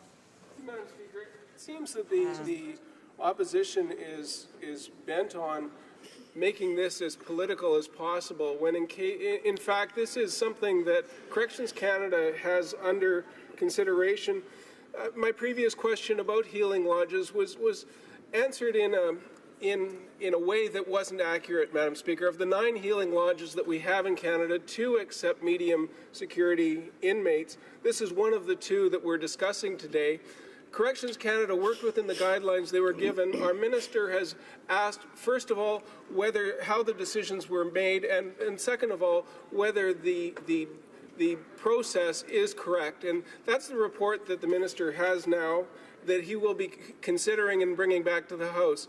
So apart from the grandstanding that's going on, I was really hoping to discuss the budget today. I have a speech on the budget. The budget's a very important document before our House, and instead of doing that, we're interrupting our discussions on the budget to get into something that really is being considered and will be coming back to the House in due time. So back to the honourable member, we are looking at a medium security facility, transfer between 2 medium security facilities. Maybe he could comment on that. allow the member to respond. The honourable member for Durham. Thank you, Madam Speaker. I'm sorry to inform the member from Guelph that some politics happens in this chamber. I get a kick out of the fact that whenever we say something that's uncomfortable to the Liberals, we're being partisan. Yes, that is indeed our role, Madam Speaker. He wants to speak not on the budget, on the 850-page Budget Implementation Act that his party screamed about if we ever had budgets that big, Madam Speaker. He'll get his time. But I invite him, through you, Madam Speaker, I'll come to Guelph next week or in the week after and talk in the coffee shops about what they think about the McClintock case. In fact, I was very clear in my remarks. No murderers, first or second degree, at a healing lodge. That should be the policy. Resuming debate, reprise de débat. Does the member for Edmonton Strathcona have a point of order? To join the debate. Okay, so right now we have resuming debate. The honourable member for Oakville North and the honourable member for Edmonton Strathcona will have an opportunity to debate right after that. Thank you, Madam Speaker. It's Oakville North Burlington. Thank you, Madam Speaker. I'm pleased to rise today to speak to the member's motion on regarding C-83, which the House has already voted on and passed its second reading. The honourable member just mentioned, from Durham, just mentioned that sometimes politics gets done in this place, and I would argue that that's the only thing that is being done by the Conservative Party right now is playing politics. I want to start by saying that I can't imagine what the family of Tori Stafford has gone through, nor any family who's lost a child in this manner. And my heart goes out to all families who are living, having lost a child to crime. I'm going to start by discussing Bill C-83 and some concerns that have been raised in terms of working conditions for those working in corrections. It's challenging work, from guards to parole officers, program staff to medical professionals. Corrections employees work hard, around the clock, in challenging environments to keep our institutions safe and to support effective rehabilitation, which ultimately protects Canadian communities. They represent a professional workforce of nearly 18,000 employees, all engaged in the success of the corrections system and the fulfillment of corrections services mandate. That's complemented by some 6,000 volunteers in the institutions and in the community, not to mention elders, chaplains, and the many other unsung heroes in the corrections, working in corrections. And I want to assure all of those individuals that as we study Bill C-83 at committee, that their voices will be heard, and we will be listening to them as we study Bill C-83. With regard to the issue of the transfer referred to in this motion, when it came to the Minister of Public Safety's attention, he asked the Commissioner of Corrections to review the transfer decision and to review the long-standing policies that were in place prior to us taking government that led to the decision to ensure that these decisions remain appropriate or to recommend if they need updating. As the Minister of Public Safety has indicated in this House, he received the report from the Commissioner of Corrections late yesterday, and that report came with several policy options for him to consider. The Minister is studying the report. He's told us he will study the report carefully, and if there are any changes that need to be made, as I said, to these long-standing policies, that they will be reviewed and they will be made in the near future if necessary. In the meantime, the Public Safety Committee is expected to begin its study on Bill C-83 next week. This is a transformational piece of legislation that will eliminate segregation in Canadian corrections facilities, but it is unrelated to the issue of this particular transfer. Through C-83, the government is demonstrating its commitment to ensuring that we not only have the tools to guide guilty parties accountable for breaking the law, but also create an environment that fosters rehabilitation so that we have fewer repeat offenders, fewer victims, and ultimately safer communities. Mr. Speaker, virtually everyone in federal custody is eventually going to be released. It is in the best interest of public safety to ensure that when offenders are released, they are well prepared to participate meaningfully in society and that they're unlikely to reoffend. That's why we're strengthening the federal corrections system, aligning it with the latest evidence and best practices, so offenders are rehabilitated and better prepared to eventually re-enter our communities. Bill C-83 will replace the long-standing practice of using segregation and replace it with the use of structured intervention units, or SIUs. This is a bold, new approach to federal corrections.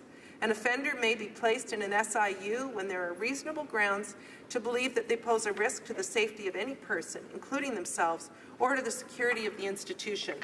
It will protect the safety of staff and those in their custody by allowing offenders to be separated and, as required, while ensuring those offenders receive effective rehabilitative programming as well as interventions and mental health support. Mr. Speaker, these are things that are not in place right now, and we're putting those in place with in Bill C-83. Currently, placement and segregation basically suspends all interventions and programming for an offender. They're kept essentially isolated from everyone. In a structured intervention unit, they will have a minimum of 4 hours outside their cell. They will have a minimum of 2 hours of meaningful interactions with other people, including staff, volunteers, visitors, elders, chaplains, and other compatible inmates. They will have access to structured interventions to address the underlying behavior that led to their placement in the SIU. These will include programs and mental health care tailored to their needs. It is a system that will allow for the protection of inmates, staff, and the institution, while ensuring that the time an inmate spends there does not interrupt their rehabilitative programming. And make no mistake, Mr. Speaker, that rehabilitative programming is essential to ensure that that person, when released from corrections, will be able to live a life free of crime. We will ensure that the Correctional Services has the resources it needs to ensure the safe and secure management of offenders within the SIUs, while delivering all of the important programming and allowing for visitations. In addition, the new system will be subject to a robust internal review process.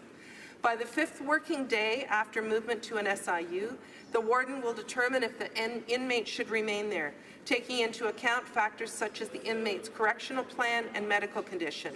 If the inmate remains in the SIU, subsequent reviews will happen after 30 days by the warden and every 30 days thereafter by the Commissioner of Corrections. Reviews can be triggered by a medical profession at any time and will be strengthened by the fact that C-83 also enshrines in law for the first time the principle that healthcare professionals within the correction system must have the autonomy to exercise their own medical judgment. And as recommended by the Ashley Smith inquest, it creates a system of patient advocates who will help ensure that people get the medical treatment they need. C-83 will also enshrine in law the principle that offender management decisions must involve consideration of systemic and background factors related to Indigenous offenders. These amendments are based on the 1999 Gladue case and reflect what the Supreme Court has found to be the constitutional right of Indigenous offenders. The bill will also improve support for victims.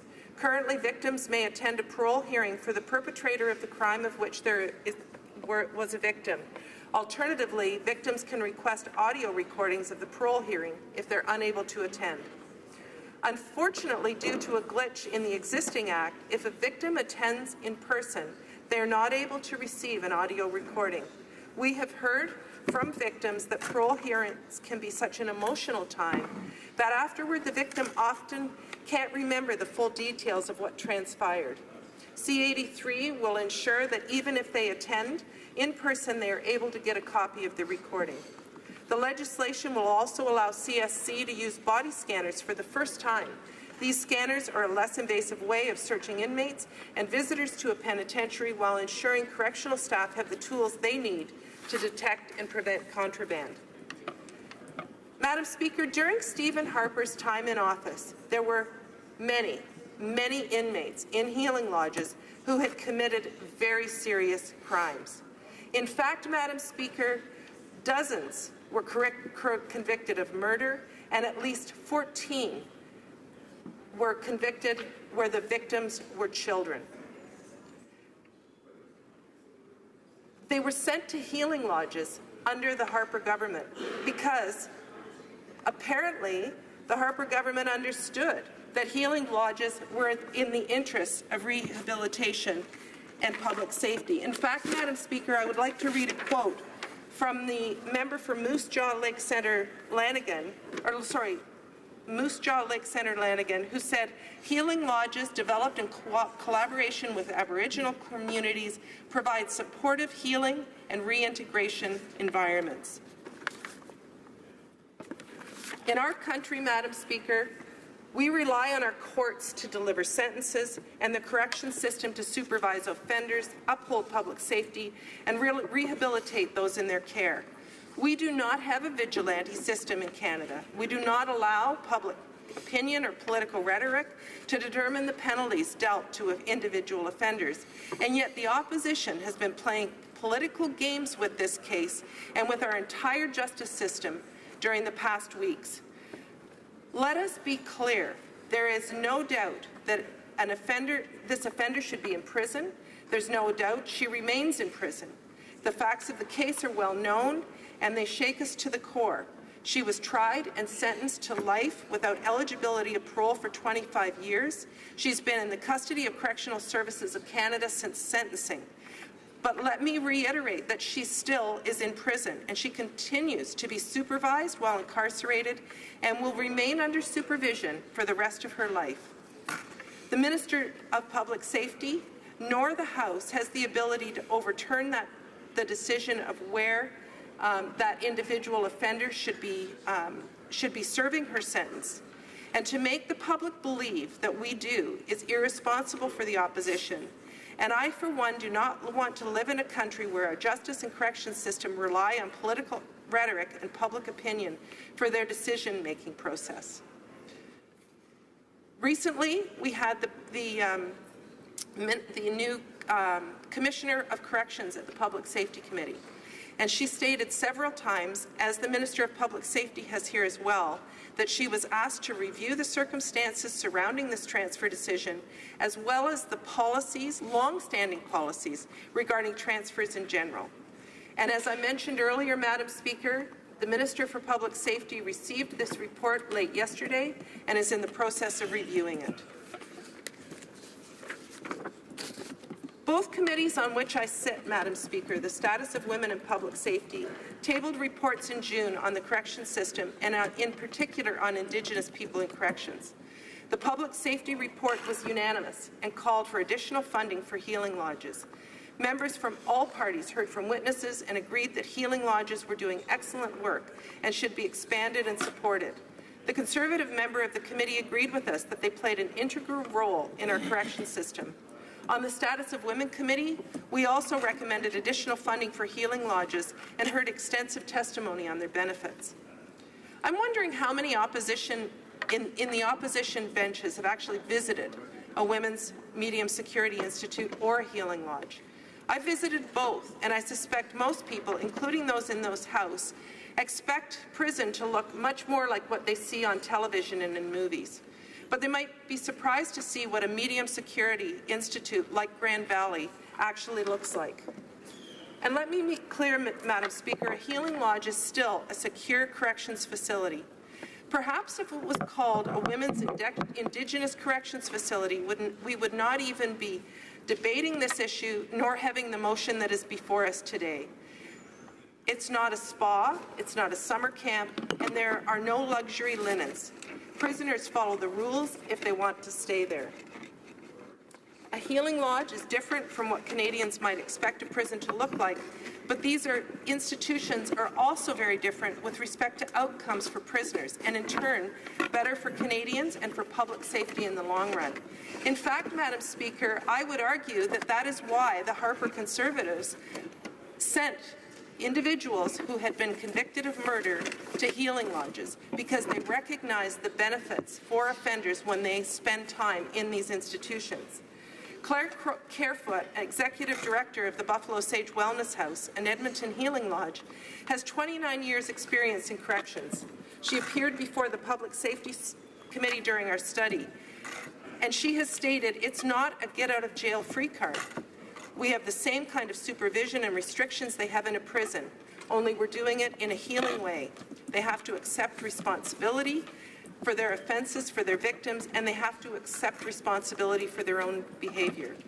Our government knows that a corrections system focused on accountability rather than simple retribution is better for correctional outcome and therefore better for public safety for all Canadians. We know that taking a rehabilitative approach is the best way to protect public safety of Canadians. I think Canadians would agree that when people leave prison, we do not want them to commit a violent crime. It's not in the interest of public safety. And as we know, regardless of the length of their sentence, the vast majority of those incarcerated in our system will be released from prison at some point. They may very well move into our neighborhoods. My question is this: what kind of person do we want released from prison at the end of his or her sentence and living next door to us? I feel strongly, regardless of our feelings, public safety is best served when we take steps to prevent violent recidivism.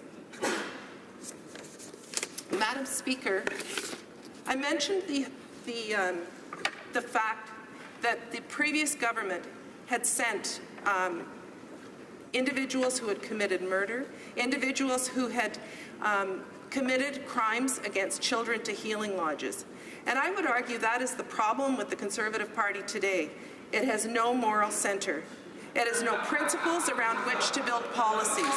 So they simply swing from one issue to the next with no sense of cohesion or principles to guide it.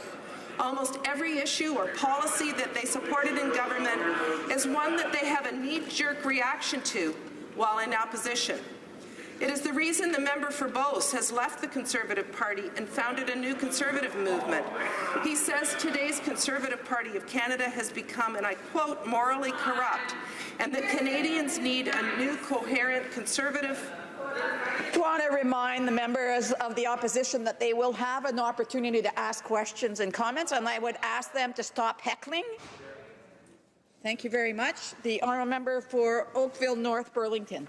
Thank you, Madam Speaker. And as I was saying, the member for Beauce has called the Conservative Party of Canada morally corrupt and that Canadians need a new coherent Conservative option to vote for. As just one recent example, the Standing Committee on the Status of Women recently committed a committee report which called for, and this is the recommendation, Madam Speaker, ensuring access to healing lodges for Indigenous female offenders with a medium security classification and expanding the number of healing lodges.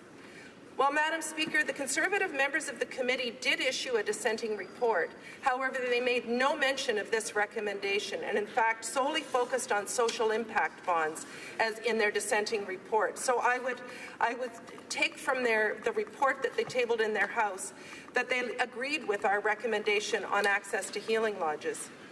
Meanwhile, other Conservative MPs, including members of the Status of Women Committee, have spent the past month demonizing the use of healing lodges. The ability for Conservatives to speak out of both sides of their mouth on any given issue may make them feel nimble while debating in the Ottawa bubble, but it is very confusing to everyday Canadians who can't tell if the Conservative Party actually stands for anything anymore. And while the Conservative Party continues to play games trying to slow down any piece of legislation that would be good for Canada, good for Canadians, and good for public safety, as Bill C-83 is, we remain focused on this side of the House squarely on governing this great country, which is why I will not be supporting the member's motion. Thank you, Madam Speaker. Questions and comments? The honourable member for Lethbridge. Thank you, Madam Speaker. Madam Speaker, the speaker across from me, she said a few things that I'd like to seek some clarification on.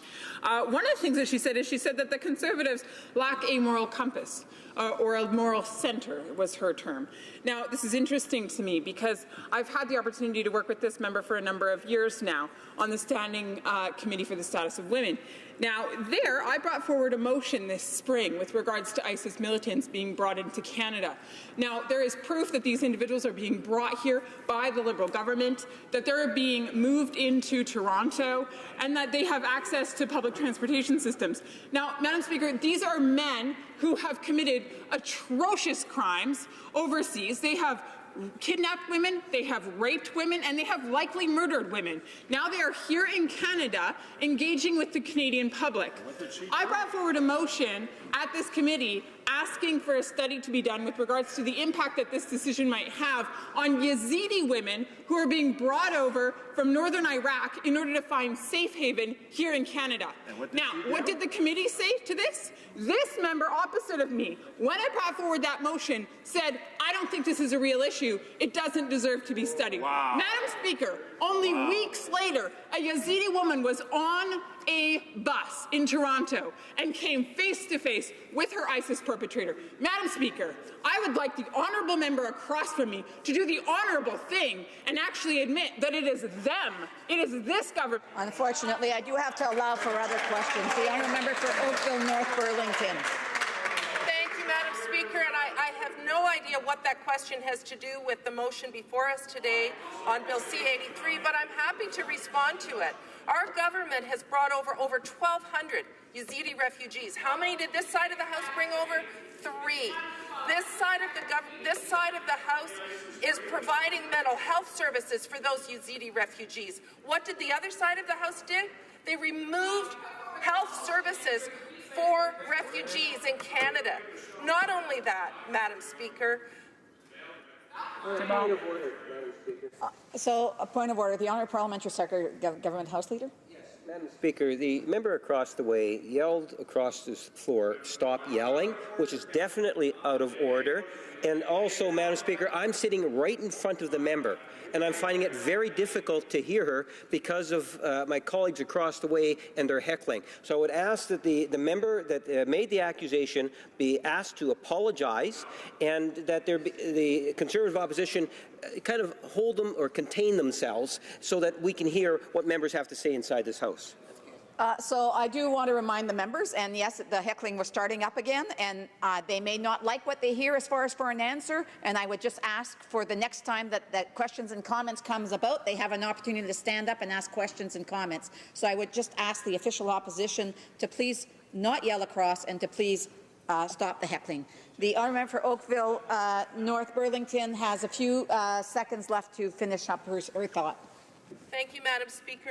And instead of focusing on political rhetoric and gamesmanship, I'm going to focus on what this government is doing, to protect public safety of Canadians.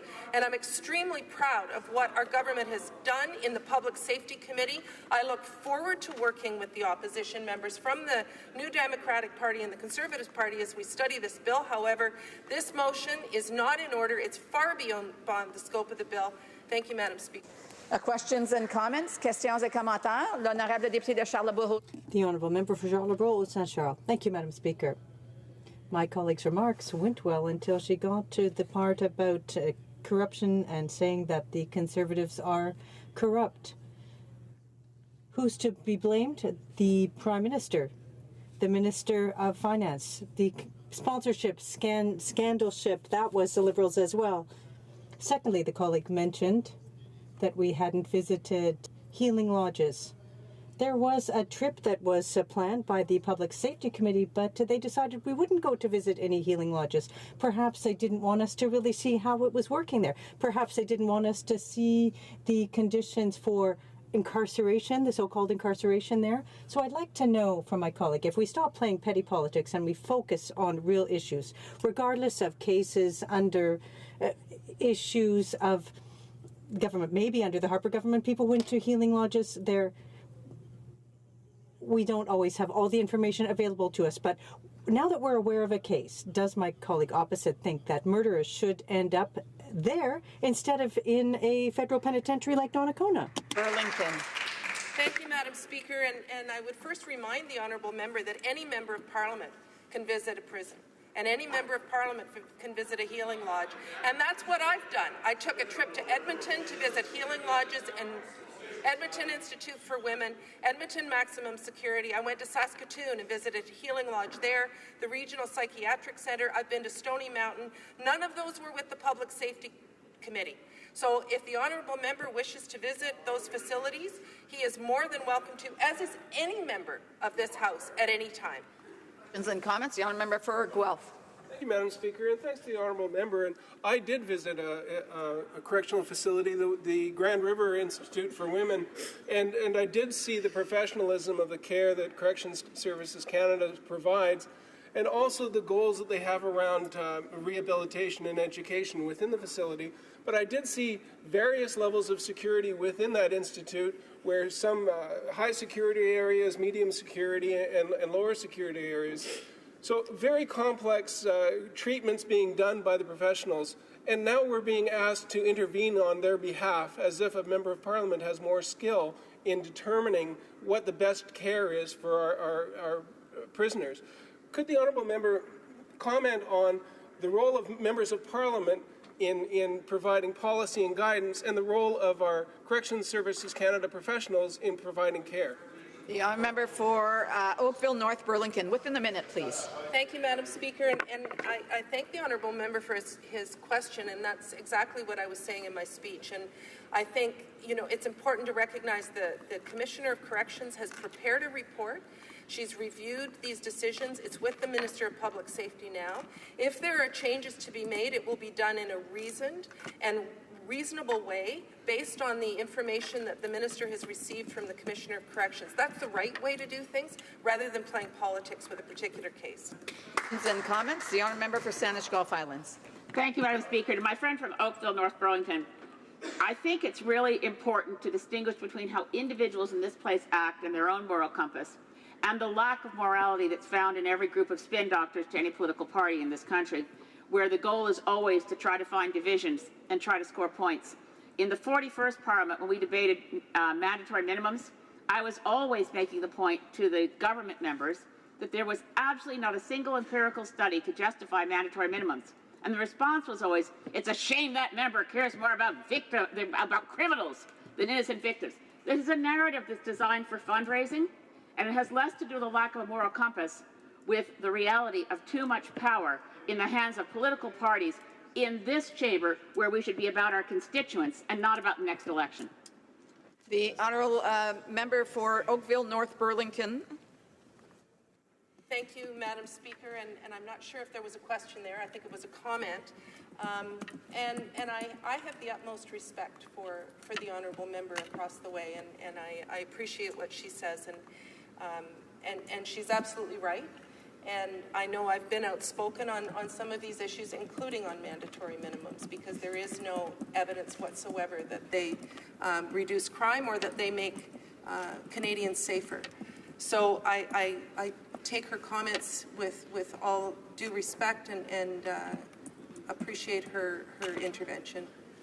Questions and comments? Brief question. The honourable member for Calgary Rocky Ridge. Madam Speaker, this member began her speech by suggesting that the opposition just brings unnecessary partisanship into all of its speeches, and then goes on to castigate the motives of members, to talk about how the Conservatives have no moral compass, all of these kinds of things. We are here, and the purpose of this motion is to ensure that ministers take responsibility for their departments. That is what we are here to do, and it is. If that is partisanship, well, maybe we need a little more of it, not less of it. We need this government to start taking responsibility for its departments. Does she not have a sense, see the sense of irony in merely criticizing anyone that doesn't just lie down and agree with them that they are being unnecessarily partisan? The honourable member for Oakville North Burlington, a brief answer, please. Thank you, Madam Speaker. And the Minister has taken responsibility. That's why he's asked for a report from the Commissioner of Corrections. And what the honourable member is suggesting would be like the Minister of Fisheries going out to build wharfs. The Minister of Public Safety has taken responsibility. Absolutely he has. Corrections Canada has prepared a report. The Minister is reviewing it. That is the right way that we should be doing things, not reacting in a knee-jerk reaction because it's going to be able to raise fundraising dollars. Resuming debate. The Honourable Parliamentary Secretary, the Government House Leader. Yes, thank you, Madam Speaker. And maybe what I'd like to do is to pick up on the last question that was just posed. And that was, the member tries to give the impression that the government has not done a good job on this file. And I'd like to make it very clear in terms of, to those that might be following the debate, just what it is that this government has actually done. And in order to get an appreciation of what the government has done, you need to have a better sense in terms of what has been happening over the last 10 years.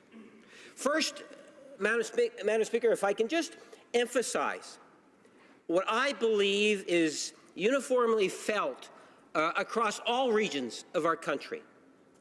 The issue of what happened, the horrific actions that were taken against little Tory, is something in which no one in this country could ever imagine how horrific it really is.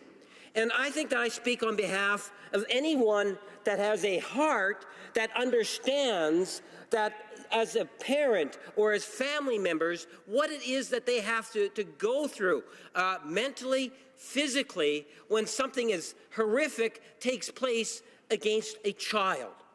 I can't imagine the pain and the agony. In my heart, and I know I'm not unique, that all of us inside this chamber extend our sympathies, empathies where possible to the family. Having said that, Madam Speaker, sadly, in Canada, it is not the first time that that has happened. You know, I had the opportunity to ask a question, and the first question I asked was based on trying to provide a little bit of history here, Madam Speaker. When Stephen Harper was the Prime Minister, or even if I go before that, if we go back to when we had Conservative administration and we had the correctional facilities in Canada, where there was a decision that was made that we should move towards having healing centres, which would be a part of the medium security system, correction facilities, Madam Speaker. Technically, I believe it came in under Conservative administration, these healing centres, Madam Speaker. Now, fast forward that to Stephen Harper, when Stephen Harper was the Prime Minister. If you listen to the Conservatives, you would think that this is a situation that is truly unique in the sense that children have not been murdered in the past, that there haven't been murderers put into healing centers in the past. Madam Speaker, we know that's not true. We know even when Stephen Harper was the Prime Minister that there were murderers that were in medium custody facilities that were actually brought into healing centers. Dozens of them, Madam Speaker. Not one or two or three, but literally dozens of murderers have actually gone into these healing centers, Madam Speaker. And this is even when Stephen Harper was the Prime Minister. Now, if you take a look at it and you want to break it down, we often hear about some of the worst crimes in society. And for me, you know, it could be, you know, whether it's a terrorist act. And what ranks up very high for me personally is child murderers. Madam Speaker, I see that as horrific. And I want to see consequences to that.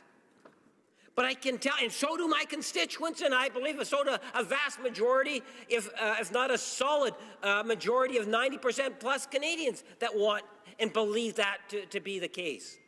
But do you know, Madam Speaker, that there were child killers that actually went to these healing lodges while Stephen Harper was the Prime Minister? Madam Speaker, if you listen and you try to follow the debate on this particular issue, you would never believe that to be the case. But that is the reality, Madam Speaker. That is the reality. Child murderers, even under Stephen Harper, went to the healing lodges. Now, we didn't hear any Conservatives jump at that time saying, why is it happening? No one was condemning Stephen Harper and their minister responsible, Madam Speaker. And then it was implied a little bit earlier, well, maybe we didn't know about it. Well, that excuse doesn't cut it, Madam Speaker. In government, I listened to many members of the opposition yell from their seats in terms of just how horrific it is and how irresponsible we were by not taking action and pointing their fingers at the member from Wascana, minister responsible for public safety, for not taking action. Reality check here, Madam Speaker. Even though Stephen Harper and the Conservatives didn't take any action, this minister and this government did take action. And I would suggest to you, Madam Speaker, that the government and the minister has taken the most appropriate action of all.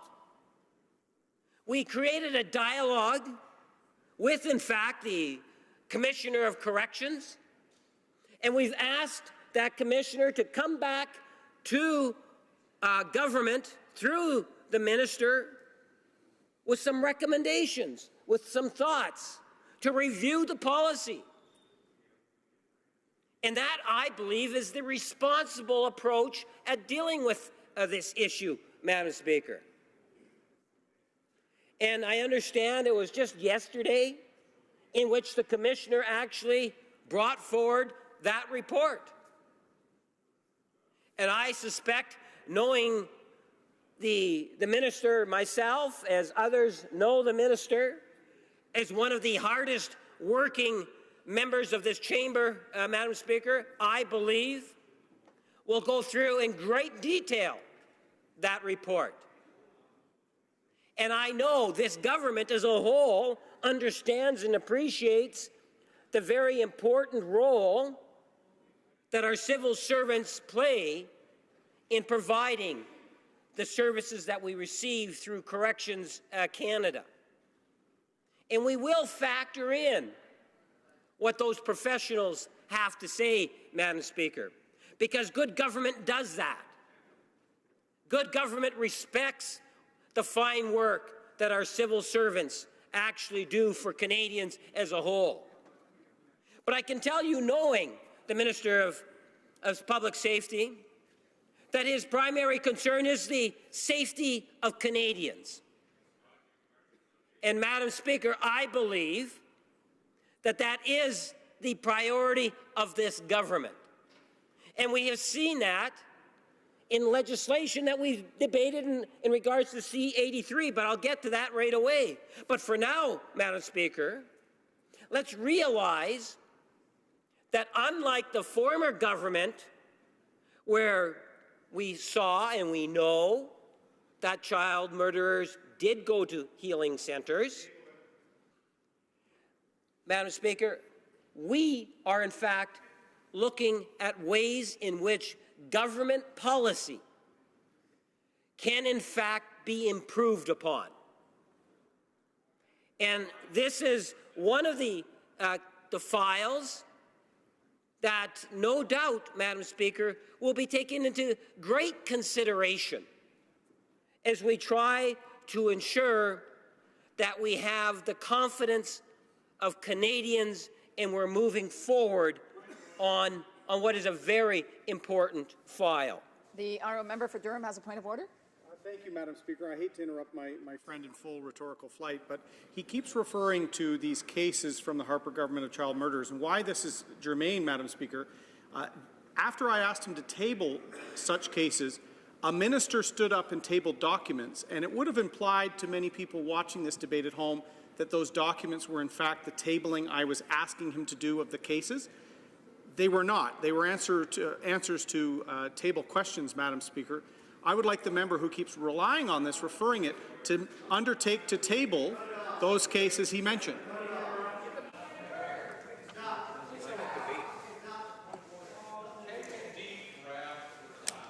So I understand that this is a very, very important issue and very sensitive issue.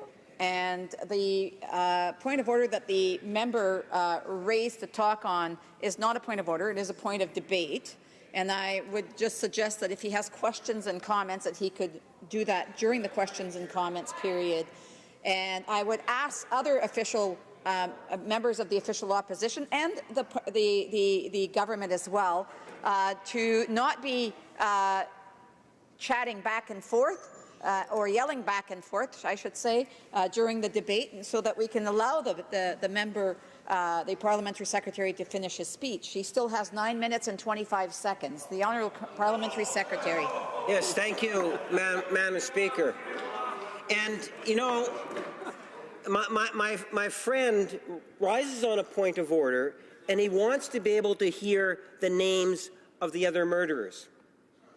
And he says, of course. Well, Madam Speaker, it wasn't that long ago when member after member from the Conservative caucus would stand in the chamber with great detail, talk about Tory Stafford in that horrific incident, Madam Speaker, that revolted so many Canadians. And I think that's one of the reasons why many members on this side of the House were so upset with the official opposition because of the way they were dealing with this issue. For the sake of argument, Madam Speaker, let's just say that they had a change of mind in policy. Even when they were in government, when Stephen Harper was the Prime Minister, and they had child murderers going to healing lodges, and they didn't oppose it then, but let's just say they had a road to Damascus experience. Now they're in opposition, and now we want to give them, cut some slack, and they want to see a change in policy. Madam Speaker, even with that, I don't believe it justifies the type of graphical descriptions that were being given day in and day out by the official opposition, Madam Speaker. And now the members say, well, table me some more names of these child killers. And, Madam Speaker, is it so that they can, again, look at the cases and reveal the graphics? Is that what it is that they want, Madam Speaker? At the end of the day, this is about good governance and policy that addresses the issues that Canadians truly care about. And that is why the commissioner responsible for correctional facilities was asked to do the job that she did. And as I've indicated, that report has actually now been brought to the attention of the minister responsible. And I can assure members of this House that that report will be gotten through, and at the end of the day that we will see something in which can provide assurances to Canadians that we do have the victims in our hearts, we are respectful of our civil servants, and we believe that we need to have a policy that delivers on what the public expectations are of the government of the day, Madam Speaker. And that is why I believe that, we have seen in this government, when I made reference to Bill C-83, and my colleague made reference to it in her speech. I had the opportunity to speak about Bill C-83. And the reason why I want to bring this up is because often the Conservatives try to give the impression, Madam Speaker, that they are about the victims, that as if they're the ones that protect the interests of the victims. Well, Madam Speaker, we have seen legislation brought in by this government that enshrines rights into legislation for our victims. We have seen other aspects that are really important. For example, my colleague made reference to audio tapes. There are many crimes that are so horrific that when an individual perpetrator, someone that's in jail, goes before a parole board, and they want to be able to be at that parole board hearing, we've brought in legislation that allows them to capture or be provided an audio of what takes place, because you can only imagine what it is the victim has to go through when they're sitting at that the parole board. There is a different mentality between the Stephen Harper Conservatives and this government when it comes to justice. I will give them that, Madam Speaker. You see, we truly believe that there are certain actions that government can take that will ensure that we have fewer victims in the future. That's a reality that is often escaped by my Conservative friends across the way. And Bill C-83 is a good example of that. Because within C-83, Madam Speaker, you will find that there are reforms that are in that legislation that will enable programming such as mental health care services and others being made available to individuals that will be leaving our prison system.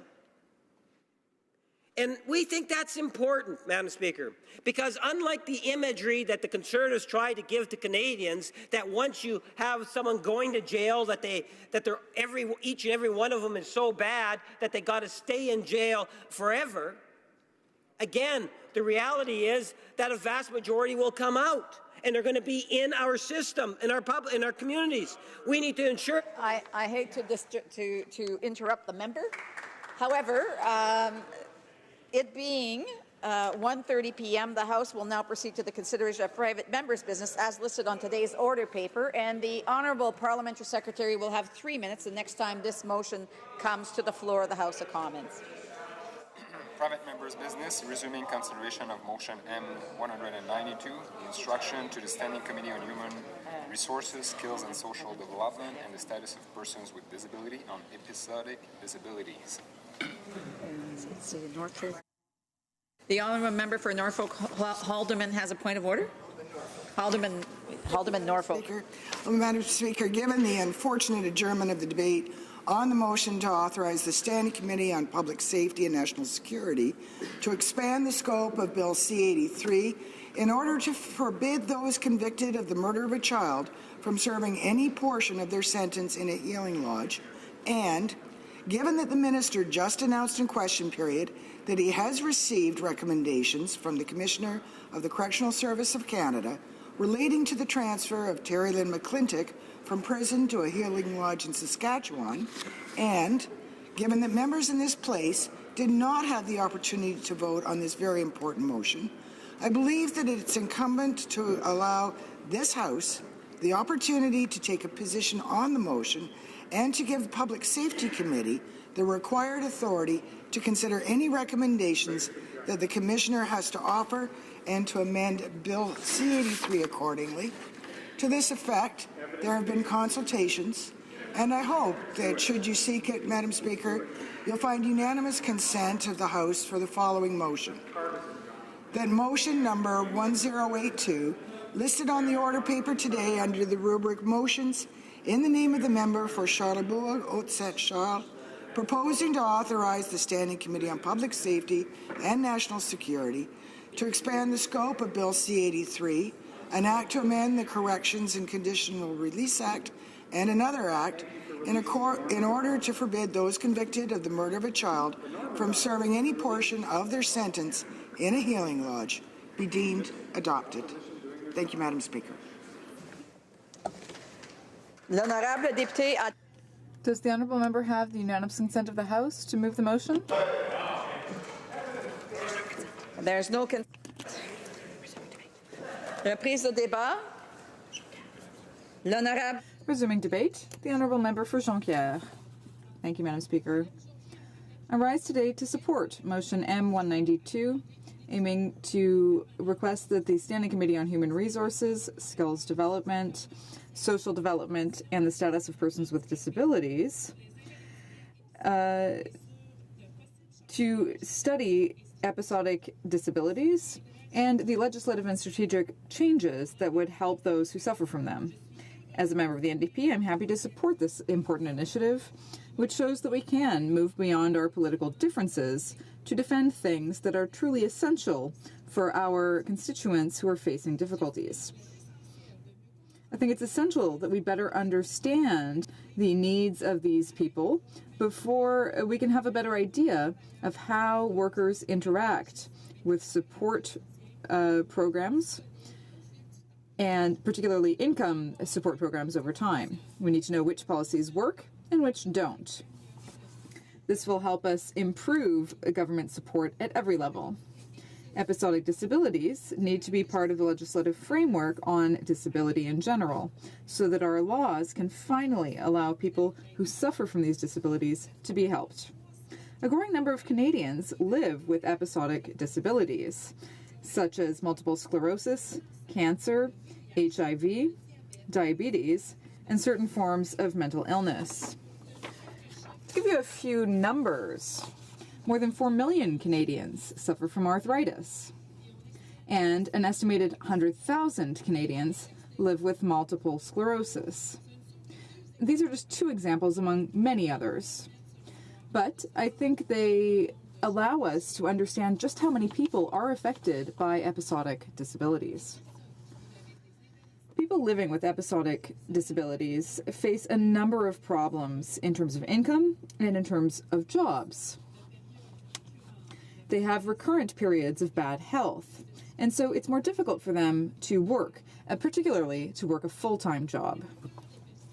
Most people who live with episodic disabilities have to be able to count on sickness and disability benefits, but strict definitions and policies governing these programs mean that it's difficult for many of them to participate in the labor force, even when their health does permit them to do so. Episodic disability involves periods of variable degrees of well-being and disability. But these periods are very difficult to predict. So a person can live with both permanent disability and episodic disabilities. One of the consequences of this type of disability is that people who suffer from it are part of the labor force in a very intermittent and unpredictable way.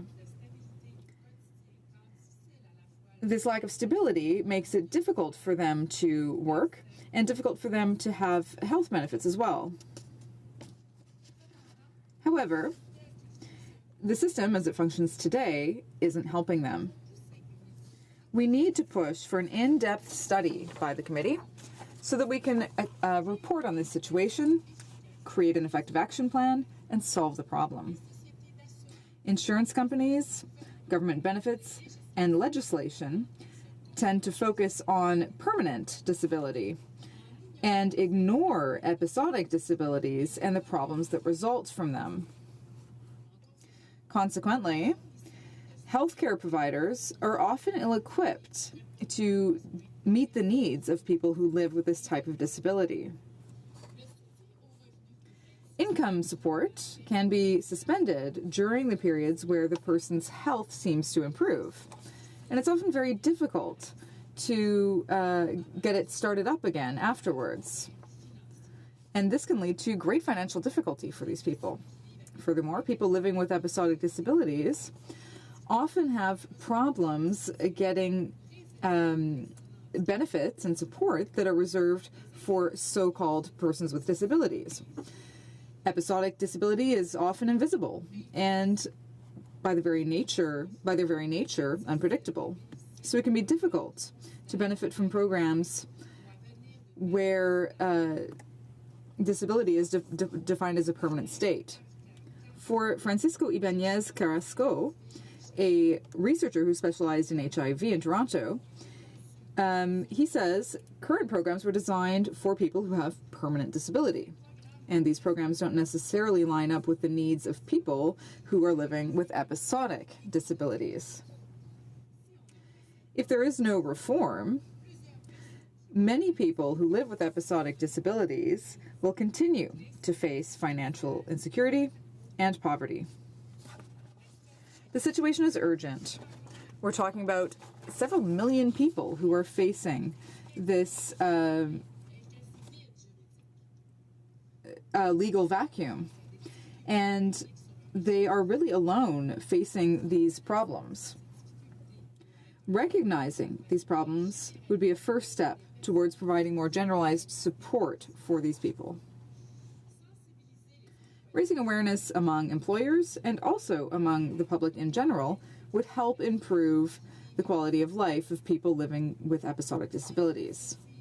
A number of initiatives have already been created. There's a working group on HIV and social reintegration, which provides online courses for, or rather concerning, episodic disabilities. There are a number of organizations dedicated to educating and training people about specific disabilities. This can help raise awareness about the unique needs of people living with episodic disabilities. Dr. David Grossman of the College of Family Doctors of Canada talks about one of his patients as follows. This patient now feels better and would like to return to work. However, if he goes back to work, he would lose his long-term disability benefits. As a consequence, he's dropped the idea because he was too afraid of that prospect. Madam Speaker, I think you've understood that for these people, returning to work is a very big decision. If the person can't go back to work, they may feel an overwhelming sense of failure. It's time that we let all workers with episodic disabilities to work and to be proud of themselves. In Canada, a number of income support programs for persons with disabilities define a disability as a stable state. To be eligible for disability benefits under the Canada Pension Plan, you need to have a, quote, serious and prolonged disability. If people return to work within 12 months, their disability is considered not to meet the criteria for that program. Under the current system, a person living with episodic disabilities often hasn't contributed enough to have the right to any benefits. To be eligible for EI illness benefits, a person would need to be totally incapable of working. Provincial income support programs for disability, for persons with disabilities, say that the disability needs to be long-term. Short-term disability insurance may not provide a long enough period to allow a person living with episodic disabilities to recover properly. And, of course, to be eligible for long-term disability benefits, the disability would need to be a total. People living with episodic disabilities are, as you can see, perpetually caught between a rock and a hard place. For many years, they've been calling for more flexibility when it comes to long-term, or rather disability benefit payments and EI payments in order to better help them through these periods. To conclude, Madam Speaker, I hope that we will all be able to vote in favor of this motion. Motion M192. Thank you very much, and have a good afternoon. Resuming debate. Reprise de débat. The Honourable Member for Barrie Innisfil. Thank you, Madam Speaker, and it gives me a great pleasure to rise today to speak on my honourable member's, our colleague's motion this afternoon. And it's a private member's motion, as you know, Madam Speaker, motion 192, a motion put forward by, again, my friend and colleague from Fort McMurray, Cold Lake. Simply put, private member's motion 192 will work to advance government policy to ensure persons living with episodic diseases like MS are given the supports they need and deserve. And who doesn't, Madam Speaker, deserve to be treated equally? And I'm very glad as well to be wearing my MS band that I received at a fundraiser a couple of weeks ago in my riding of Barrie-Innisfil. Now, before I continue, and again thank the member from Fort McMurray-Cold Lake for his passion and hard work on this very important initiative, and for sharing his story and how much this means to his family. I'd also like to thank the MS Society, who has partnered with my colleague to help construct this private member's motion, and every day the MS Society works tirelessly to find a cure and advocate for the 77,000 Canadians affected by this terrible disease. Private Member's Motion 192 has the potential to make a positive impact on not only the lives of people living with episodic diseases, but their families as well. This motion will also bring about much-needed awareness about episodic diseases, and as I've learned after listening to my colleague, MS is not the only disease classified as episodic. The list also includes diabetes, epilepsy, and cancer. Awareness is an important step in finding a cure. In June of this year, the government tabled Bill C-81, an act to ensure a barrier-free Canada. Although it addresses and offers some help to strengthen support for Canadians with disabilities, it will take time to pass, and time is critical to people living with these terrible diseases. We're waiting for what amendments are added moving forward, but do welcome amendments like addressing the needs of those affected by episodic diseases. Private Member's Motion 192 will offer parliamentarians a perspective of how people with episodic disabilities live their lives and how their families are affected by these diseases. MS alone affects 77,000 Canadians. That's 1 in 385 Canadians, Madam Speaker. Every 77 seconds, someone is diagnosed with multiple sclerosis in Canada. And it's surprising to know that Canada has one of the highest rates of MS in the world. It's often referred to as Canada's disease. 60% of adults diagnosed are between the ages of 20 and 49. Women are 3 times more likely to be diagnosed than men, and MS, along with other episodic diseases, have a lasting impact on the lives of so many. Now, my riding of Barrie-Innisfil, my constituents have taken leadership in the fight against MS. The Mandarin Walk of Hope is one of the largest walks in the country, bringing together hundreds of participants and raising hundreds of thousands of dollars. This year alone, it raised $200,000, and I'm very pleased to have attended this year's event, as I do every year, with my colleague from Barrie, Springwater, Oro Medonte. Over the last couple of weekends, as I mentioned, I stopped at a fundraiser and bought this band at the two-of-a-kind craft market put on by the Simcoe Muskoka chapter of the MS Society of Canada. It's simply amazing to see what the constituents in my riding are doing, and their leadership shouldn't go unnoticed, and that's why I've taken the time to mention them today, Madam Speaker. The time spent and money raised by these initiatives is proof that Canadians are taking action, and so should their parliamentarians. Now, Madam Speaker, besides taking a toll on the person's body, we must remember that episodic diseases take a toll on the lives of family members and their way of life. For many, those living with these diseases and their families are treated differently. Finding work is hard due to the unpredictability of the disease. Accessing resources such as student assistance and apprenticeship programs are hampered, and supports for families are minimal at this time. Private Member's Motion 192 is an opportunity to right these wrongs and to fix these deficiencies. As the official opposition, we want to see and will support a realistic strategy to break down the barriers for people with disabilities.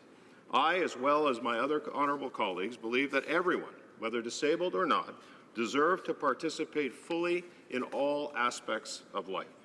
But we must keep in mind that different diseases affect people differently. We have to be mindful that legislation like C-81 must not be a one-size-fits-all solution, and that episodic diseases are, in fact, diseases. The objectives of PMM 192 are simple, as my honourable colleague had mentioned when he introduced it. It will create better employment supports for people living with episodic disabilities. It will work to improve economic conditions for those living with episodic diseases. It will allow for better treatment, improve and raise the standard of care they receive, improve housing, and ensure the government is investing in ways to find a cure for these diseases. As I've said earlier, and I echo my honourable colleagues, we must act now to get this passed. People affected by MS and diseases like it sometimes wait weeks, months, or even years to get the treatment they care or the care that they need, Madam Speaker. Now, I've received several letters and emails on this issue, and a common denominator is time, and some people just don't have it.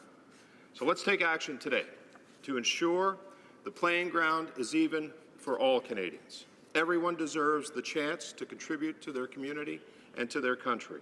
And I hope that everyone in this chamber will stand together, along with the member from Fort McMurray Cold Lake, in voting in favour of this motion. I thank you for the time today, Madam Speaker. The Honourable Parliamentary Secretary to the Minister of Science and Sport and to the Minister of Public Services and Procurement and Accessibility as well. Thank you very much, Madam Speaker. I am very pleased to take part in this second hour of debate on the motion introduced by my honourable colleague from Fort McMurray Cold Lake. His personal story of his wife's battle with MS is truly gripping, and we take it all very seriously. This motion proposes that the House of Commons instruct the Standing Committee on Human Resources, Skills and Social Development and the Status of Persons with Disabilities, or HUMA for short, to study the issue of episodic disabilities to ensure the people who live with these disabilities are adequately protected and to ensure equity in government policy. First of all, it is important to understand that a person can simultaneously live with both permanent and episodic disabilities. Every disability is different. What sets an episodic disability apart? Unlike disabilities, which may have more consistent and predictable impacts on daily living, an episodic disability is marked by fluctuating periods and degrees of illness and wellness. Episodic disabilities are often lifelong and chronic conditions. It is difficult to predict when episodes of disability will occur, how severe they will be, and how long they will last. Because episodic disabilities can be unpredictable, people with these types of conditions may face particular barriers to their social and economic participation. For example, they face barriers to employment, and they often are ineligible for benefits and services, including those provided by the Government of Canada. As a result, people with episodic disabilities may be vulnerable to experiencing income insecurity. Our government recognizes that current programs and policies for people with disabilities are generally based on an understanding of disability as a continuous state, rather than one that fluctuates over time. We also recognize that programs and policies do not always meet the specific needs of people with episodic disabilities. So we need to obtain a better understanding of the socio-demographic, economic, and disability-related characteristics of Canadians that experience episodic disabilities in order to better meet their needs and eliminate the barriers they face to full participation. Madam Speaker, advancing the economic and social inclusion of people with episodic disabilities aligns with our government's commitment to ensuring a more accessible and inclusive Canada. On June 20th, 2018, we tabled in Parliament Bill C-81, the Accessible Canada Act. This proposed legislation would proactively identify, remove, and prevent barriers to accessibility in areas under federal jurisdiction. New requirements in priority areas such as employment, developed in cooperation with partners and Canadians with disabilities, would help to ensure that all Canadians can fully participate in their communities and workplaces. As I said during the first hour of debate, C-81 is inclusive of episodic disabilities. In defining a disability, C-81 specifically recognizes impairments of functional limitations that are episodic in nature. With Bill C-81, we are transforming how we think about accessibility, and ensuring that in working toward the realization of a barrier-free Canada, we are inclusive of all people with disabilities, including people with episodic disabilities. And we know there is more that we can do to advance the inclusion of Canadians with episodic disabilities, particularly with regards to improving their financial security. Let us not forget that many supports and services for people with episodic disabilities fall primarily within the jurisdiction of provincial and territorial governments. Employers also play a key role in advancing the financial well-being of people with episodic disabilities through the provision of flexible work arrangements as well as other accommodations and supports. We need to work together, then, to support and advance the inclusion of people with episodic disabilities. The findings of a HoC study could assist in identifying realistic solutions.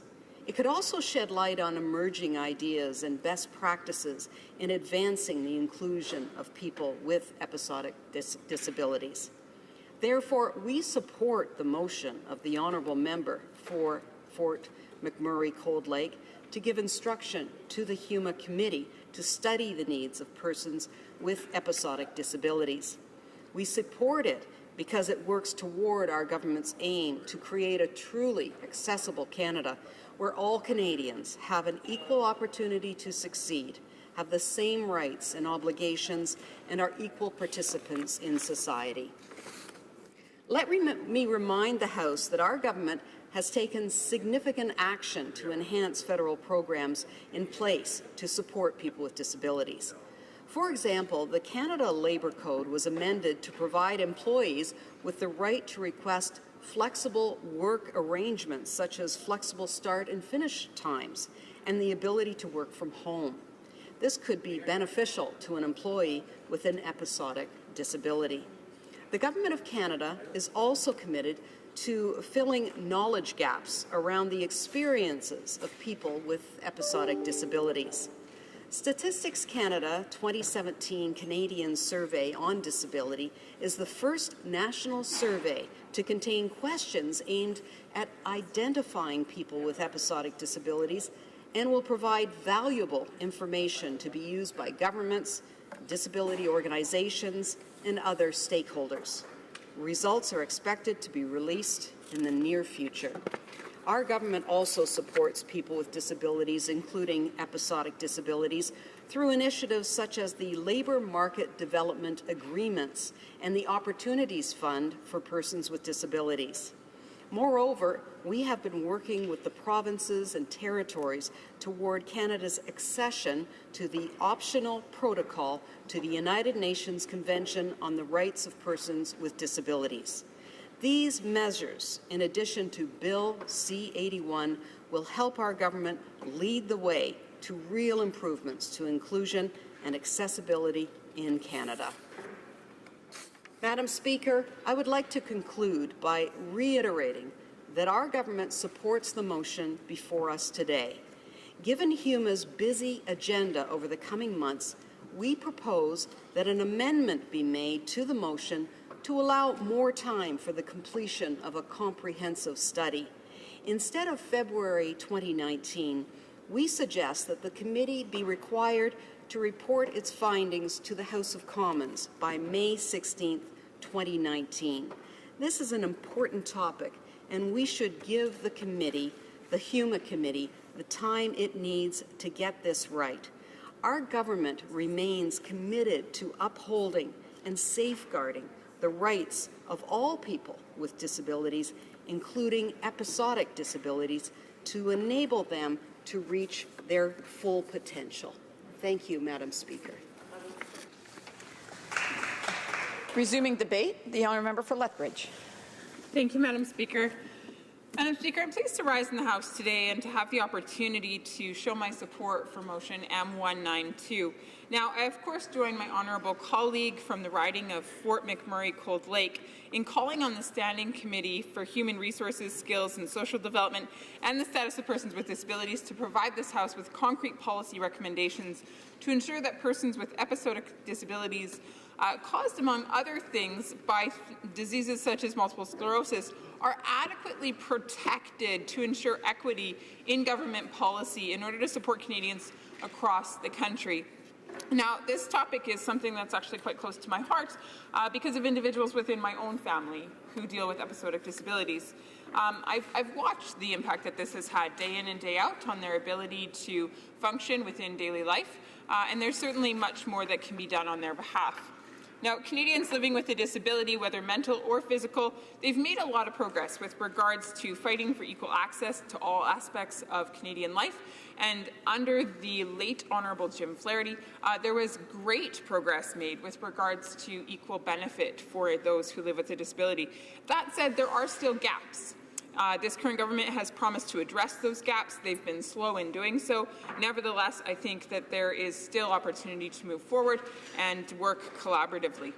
Now, Canadians who don't live with a disability or regularly interact with those who do may not consider or appreciate the daily challenges that are faced by these individuals. There are numerous barriers to Canadian life that should be addressed. Now, today our focus is on those who live with an episodic disability. And when I talk about this, I'm talking about a long-term disorder that is set apart by periods of good health, and then that good health is disrupted by periods of poor health or disability. The period of time during which a person faces that ill health or that disability, it could range from anywhere from a couple of days to a couple of months to a year or maybe more. Now, even with excellent medical management and care, people may face these tumultuous times of ill health in a way that is unexpected or where they're unable to predict when they might face them. Episodic disabilities impact hundreds of thousands of Canadians. Multiple sclerosis, of course, is the most common. It's been discussed here today. Now, this disease impacts 77,000 Canadians. And in our country, we actually have one of the highest prevalence rates in the entire world when it comes to multiple sclerosis. Madam Speaker, this is something that we as legislators certainly have the opportunity to address, and I hope we do so. It's important to note that these conditions have a negative impact on workforce participation and income security, and these Canadians are struggling with a disease that affects their everyday life and ability to provide for themselves.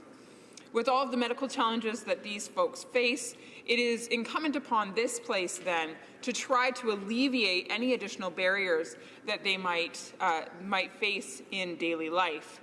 Now, Canadians living with disabilities don't wish to be held back by their conditions. Of course, they want to participate in as much as possible. They want to live full and productive lives like every other Canadian citizen. But oftentimes they face roadblocks, and much of that comes from within the bureaucracy of government. Roadblocks having to do with paperwork and proving different things with regards to their disability and their needs. And I think it would be our desire as a House to make sure that those processes are streamlined for them.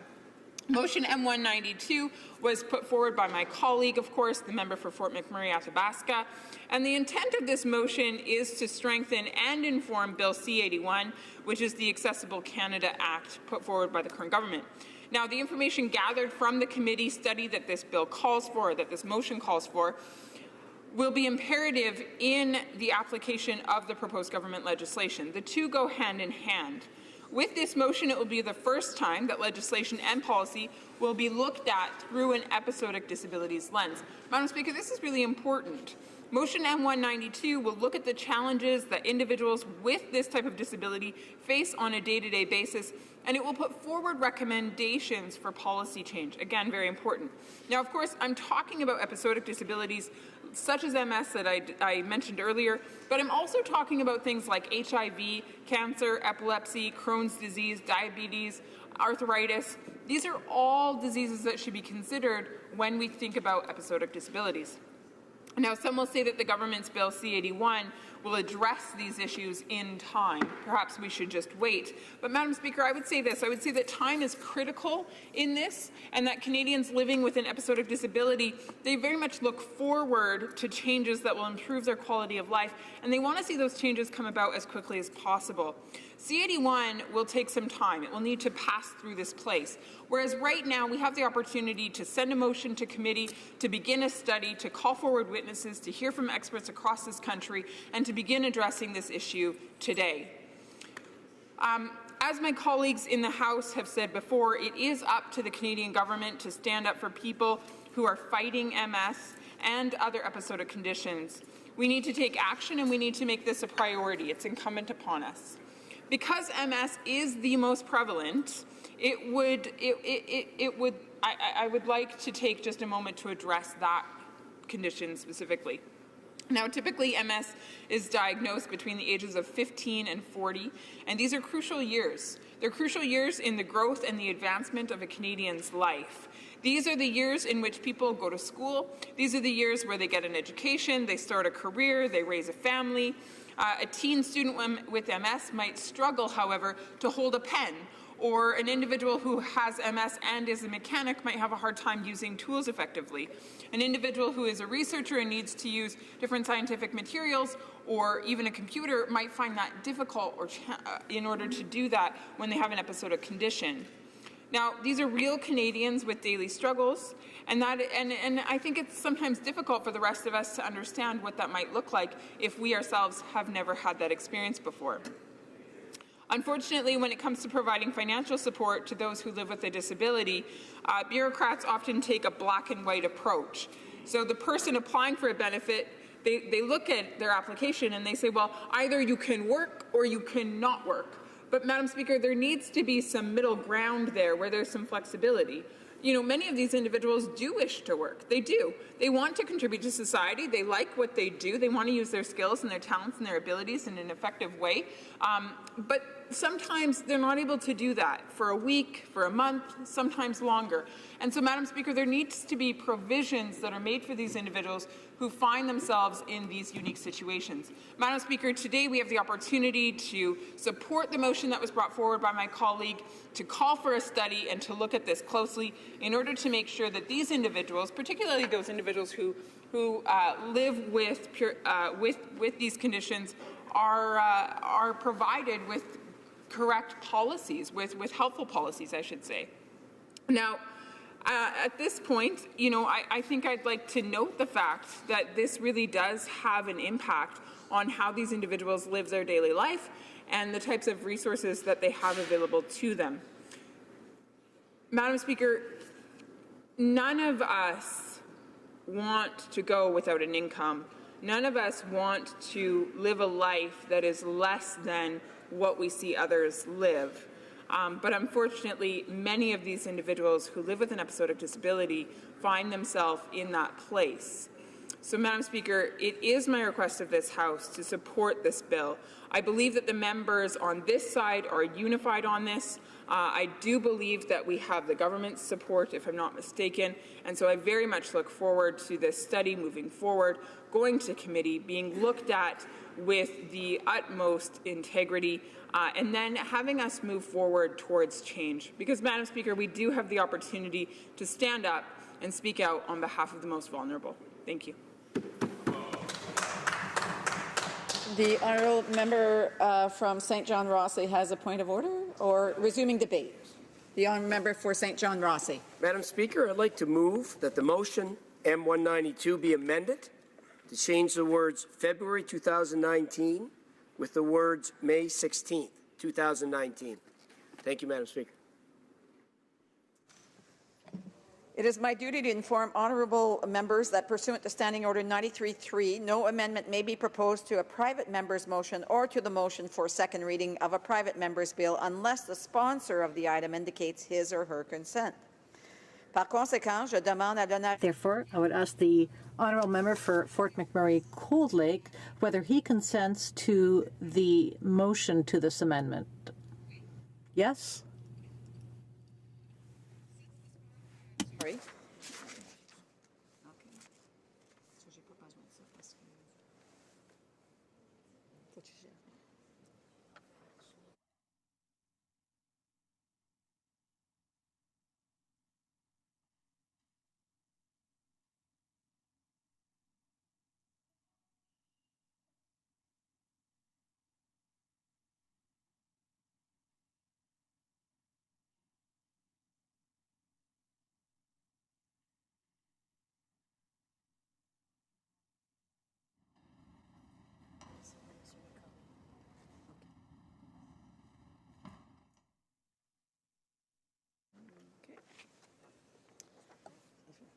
Mr. Long, seconded by Mr. McCauley, Edmonton West,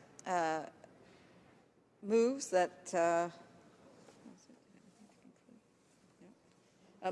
the motion be amended to change the words February 2019 with the words May 16th, 2019. Is resuming debate, reprise de débat. The honourable member for Fort McMurray Cold Lake has 5 minutes for right of reply. Bravo, bravo. Thank you, Madam Chair. I'd like to thank everyone who spoke today in support of private member motion 192, a motion to create equity for Canadians living with episodic disabilities. I'm so blessed to have the support of such incredible colleagues here in the House of Commons today. Over the past few weeks, I've been overwhelmed by the outpouring of support we have received from tens of thousands of Canadians across Canada. I've heard from mothers, fathers, siblings, and friends of Canadians suffering from episodic disabilities. I heard from countless organizations like the MS Society of Canada pledging their support to this motion. I have heard from so many of my fellow members of Parliament, senators, and senior government officials showing how far-reaching this issue truly is. And most importantly, I have heard from thousands of sufferers of episodic disabilities in Canada, all of whom have inspired me to push even further on this incredible, important issue. As you all know, my wife Kathy suffers from multiple sclerosis, an autoimmune disease of the central nervous system affecting the brain and spinal cord. It causes symptoms such as extreme fatigue, lack of coordination, weakness, tingling, impaired sensation, vision problems, and the list goes on, Madam Speaker. Like most episodic disabilities, MS changes the lives of all those impacted. Episodic disabilities are also known as hidden disabilities. They are not easily seen, but are most definitely felt by the sufferer. These disabilities affect the vision, hearing, memory, mobility, flexibility, dexterity, pain, and psychological conditions of an individual. Episodic disabilities include, but not limited to, cancer, HIV, epilepsy, multiple sclerosis, Crohn's disease, diabetes, and the list goes on. For too long, Canadians with episodic disabilities have not been properly recognized by government legislation.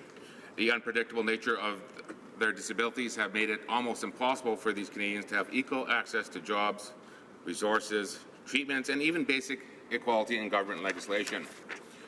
According to Stats Canada, there are more than 5 million Canadians living with some form of disability. These disabilities affect the freedom, independence, and quality of life for those who are affected, and sadly, over 200,000 of these disabled persons are children and youth. I will do everything I can to advance the quality of life for those living with episodic disabilities with this motion and in the future. Once again, thank you to everyone here today supporting this motion, and thank you to all Canadians who have reached out to tell their stories. We all know it's time to take action. It's time to vote yes to pass private members motion 192.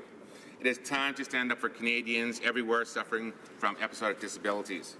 Together, we can build a stronger, more inclusive Canada where our compassion breaks down barriers for people living with disabilities of all kinds. Thank you, Madam Speaker.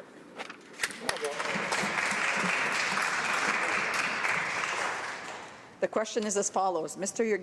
Yerdiga, seconded by Mr. McCauley, Edmonton West, moved that the Standing Committee on Human Resources, Skills and Social Development and the Status of Persons with Disabilities be instructed to provide recommendations for legislative and policy changes necessary to ensure that the needs of persons with episodic disabilities caused, among other things, by multiple sclerosis be adequately protected, to ensure equity in government policy to support Canadians across all types of disability, that the committee report to the House by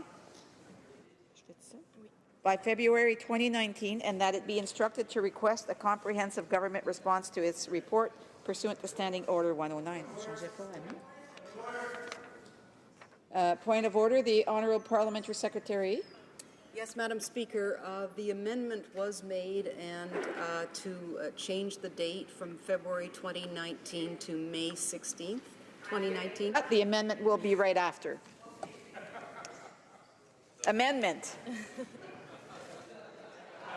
Mr. Long, seconded by Mr. McCauley, Edmonton West, moved that the following amendment, that the motion be amended by substituting the words February 2019 with the words May 16, 2019. La mise aux voix porte sur l'amendement. The vote is on the amendment. Does it please the House to adopt the amendment?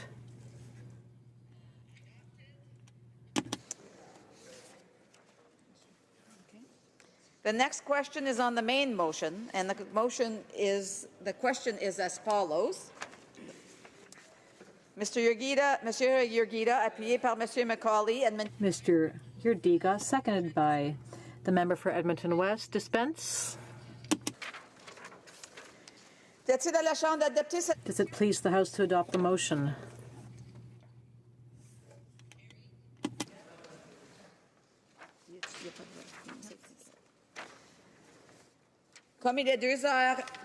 As it is 14 minutes after 2 p.m., the House will adjourn until next Monday at 11 a.m., pursuant to Standing Order 24-1.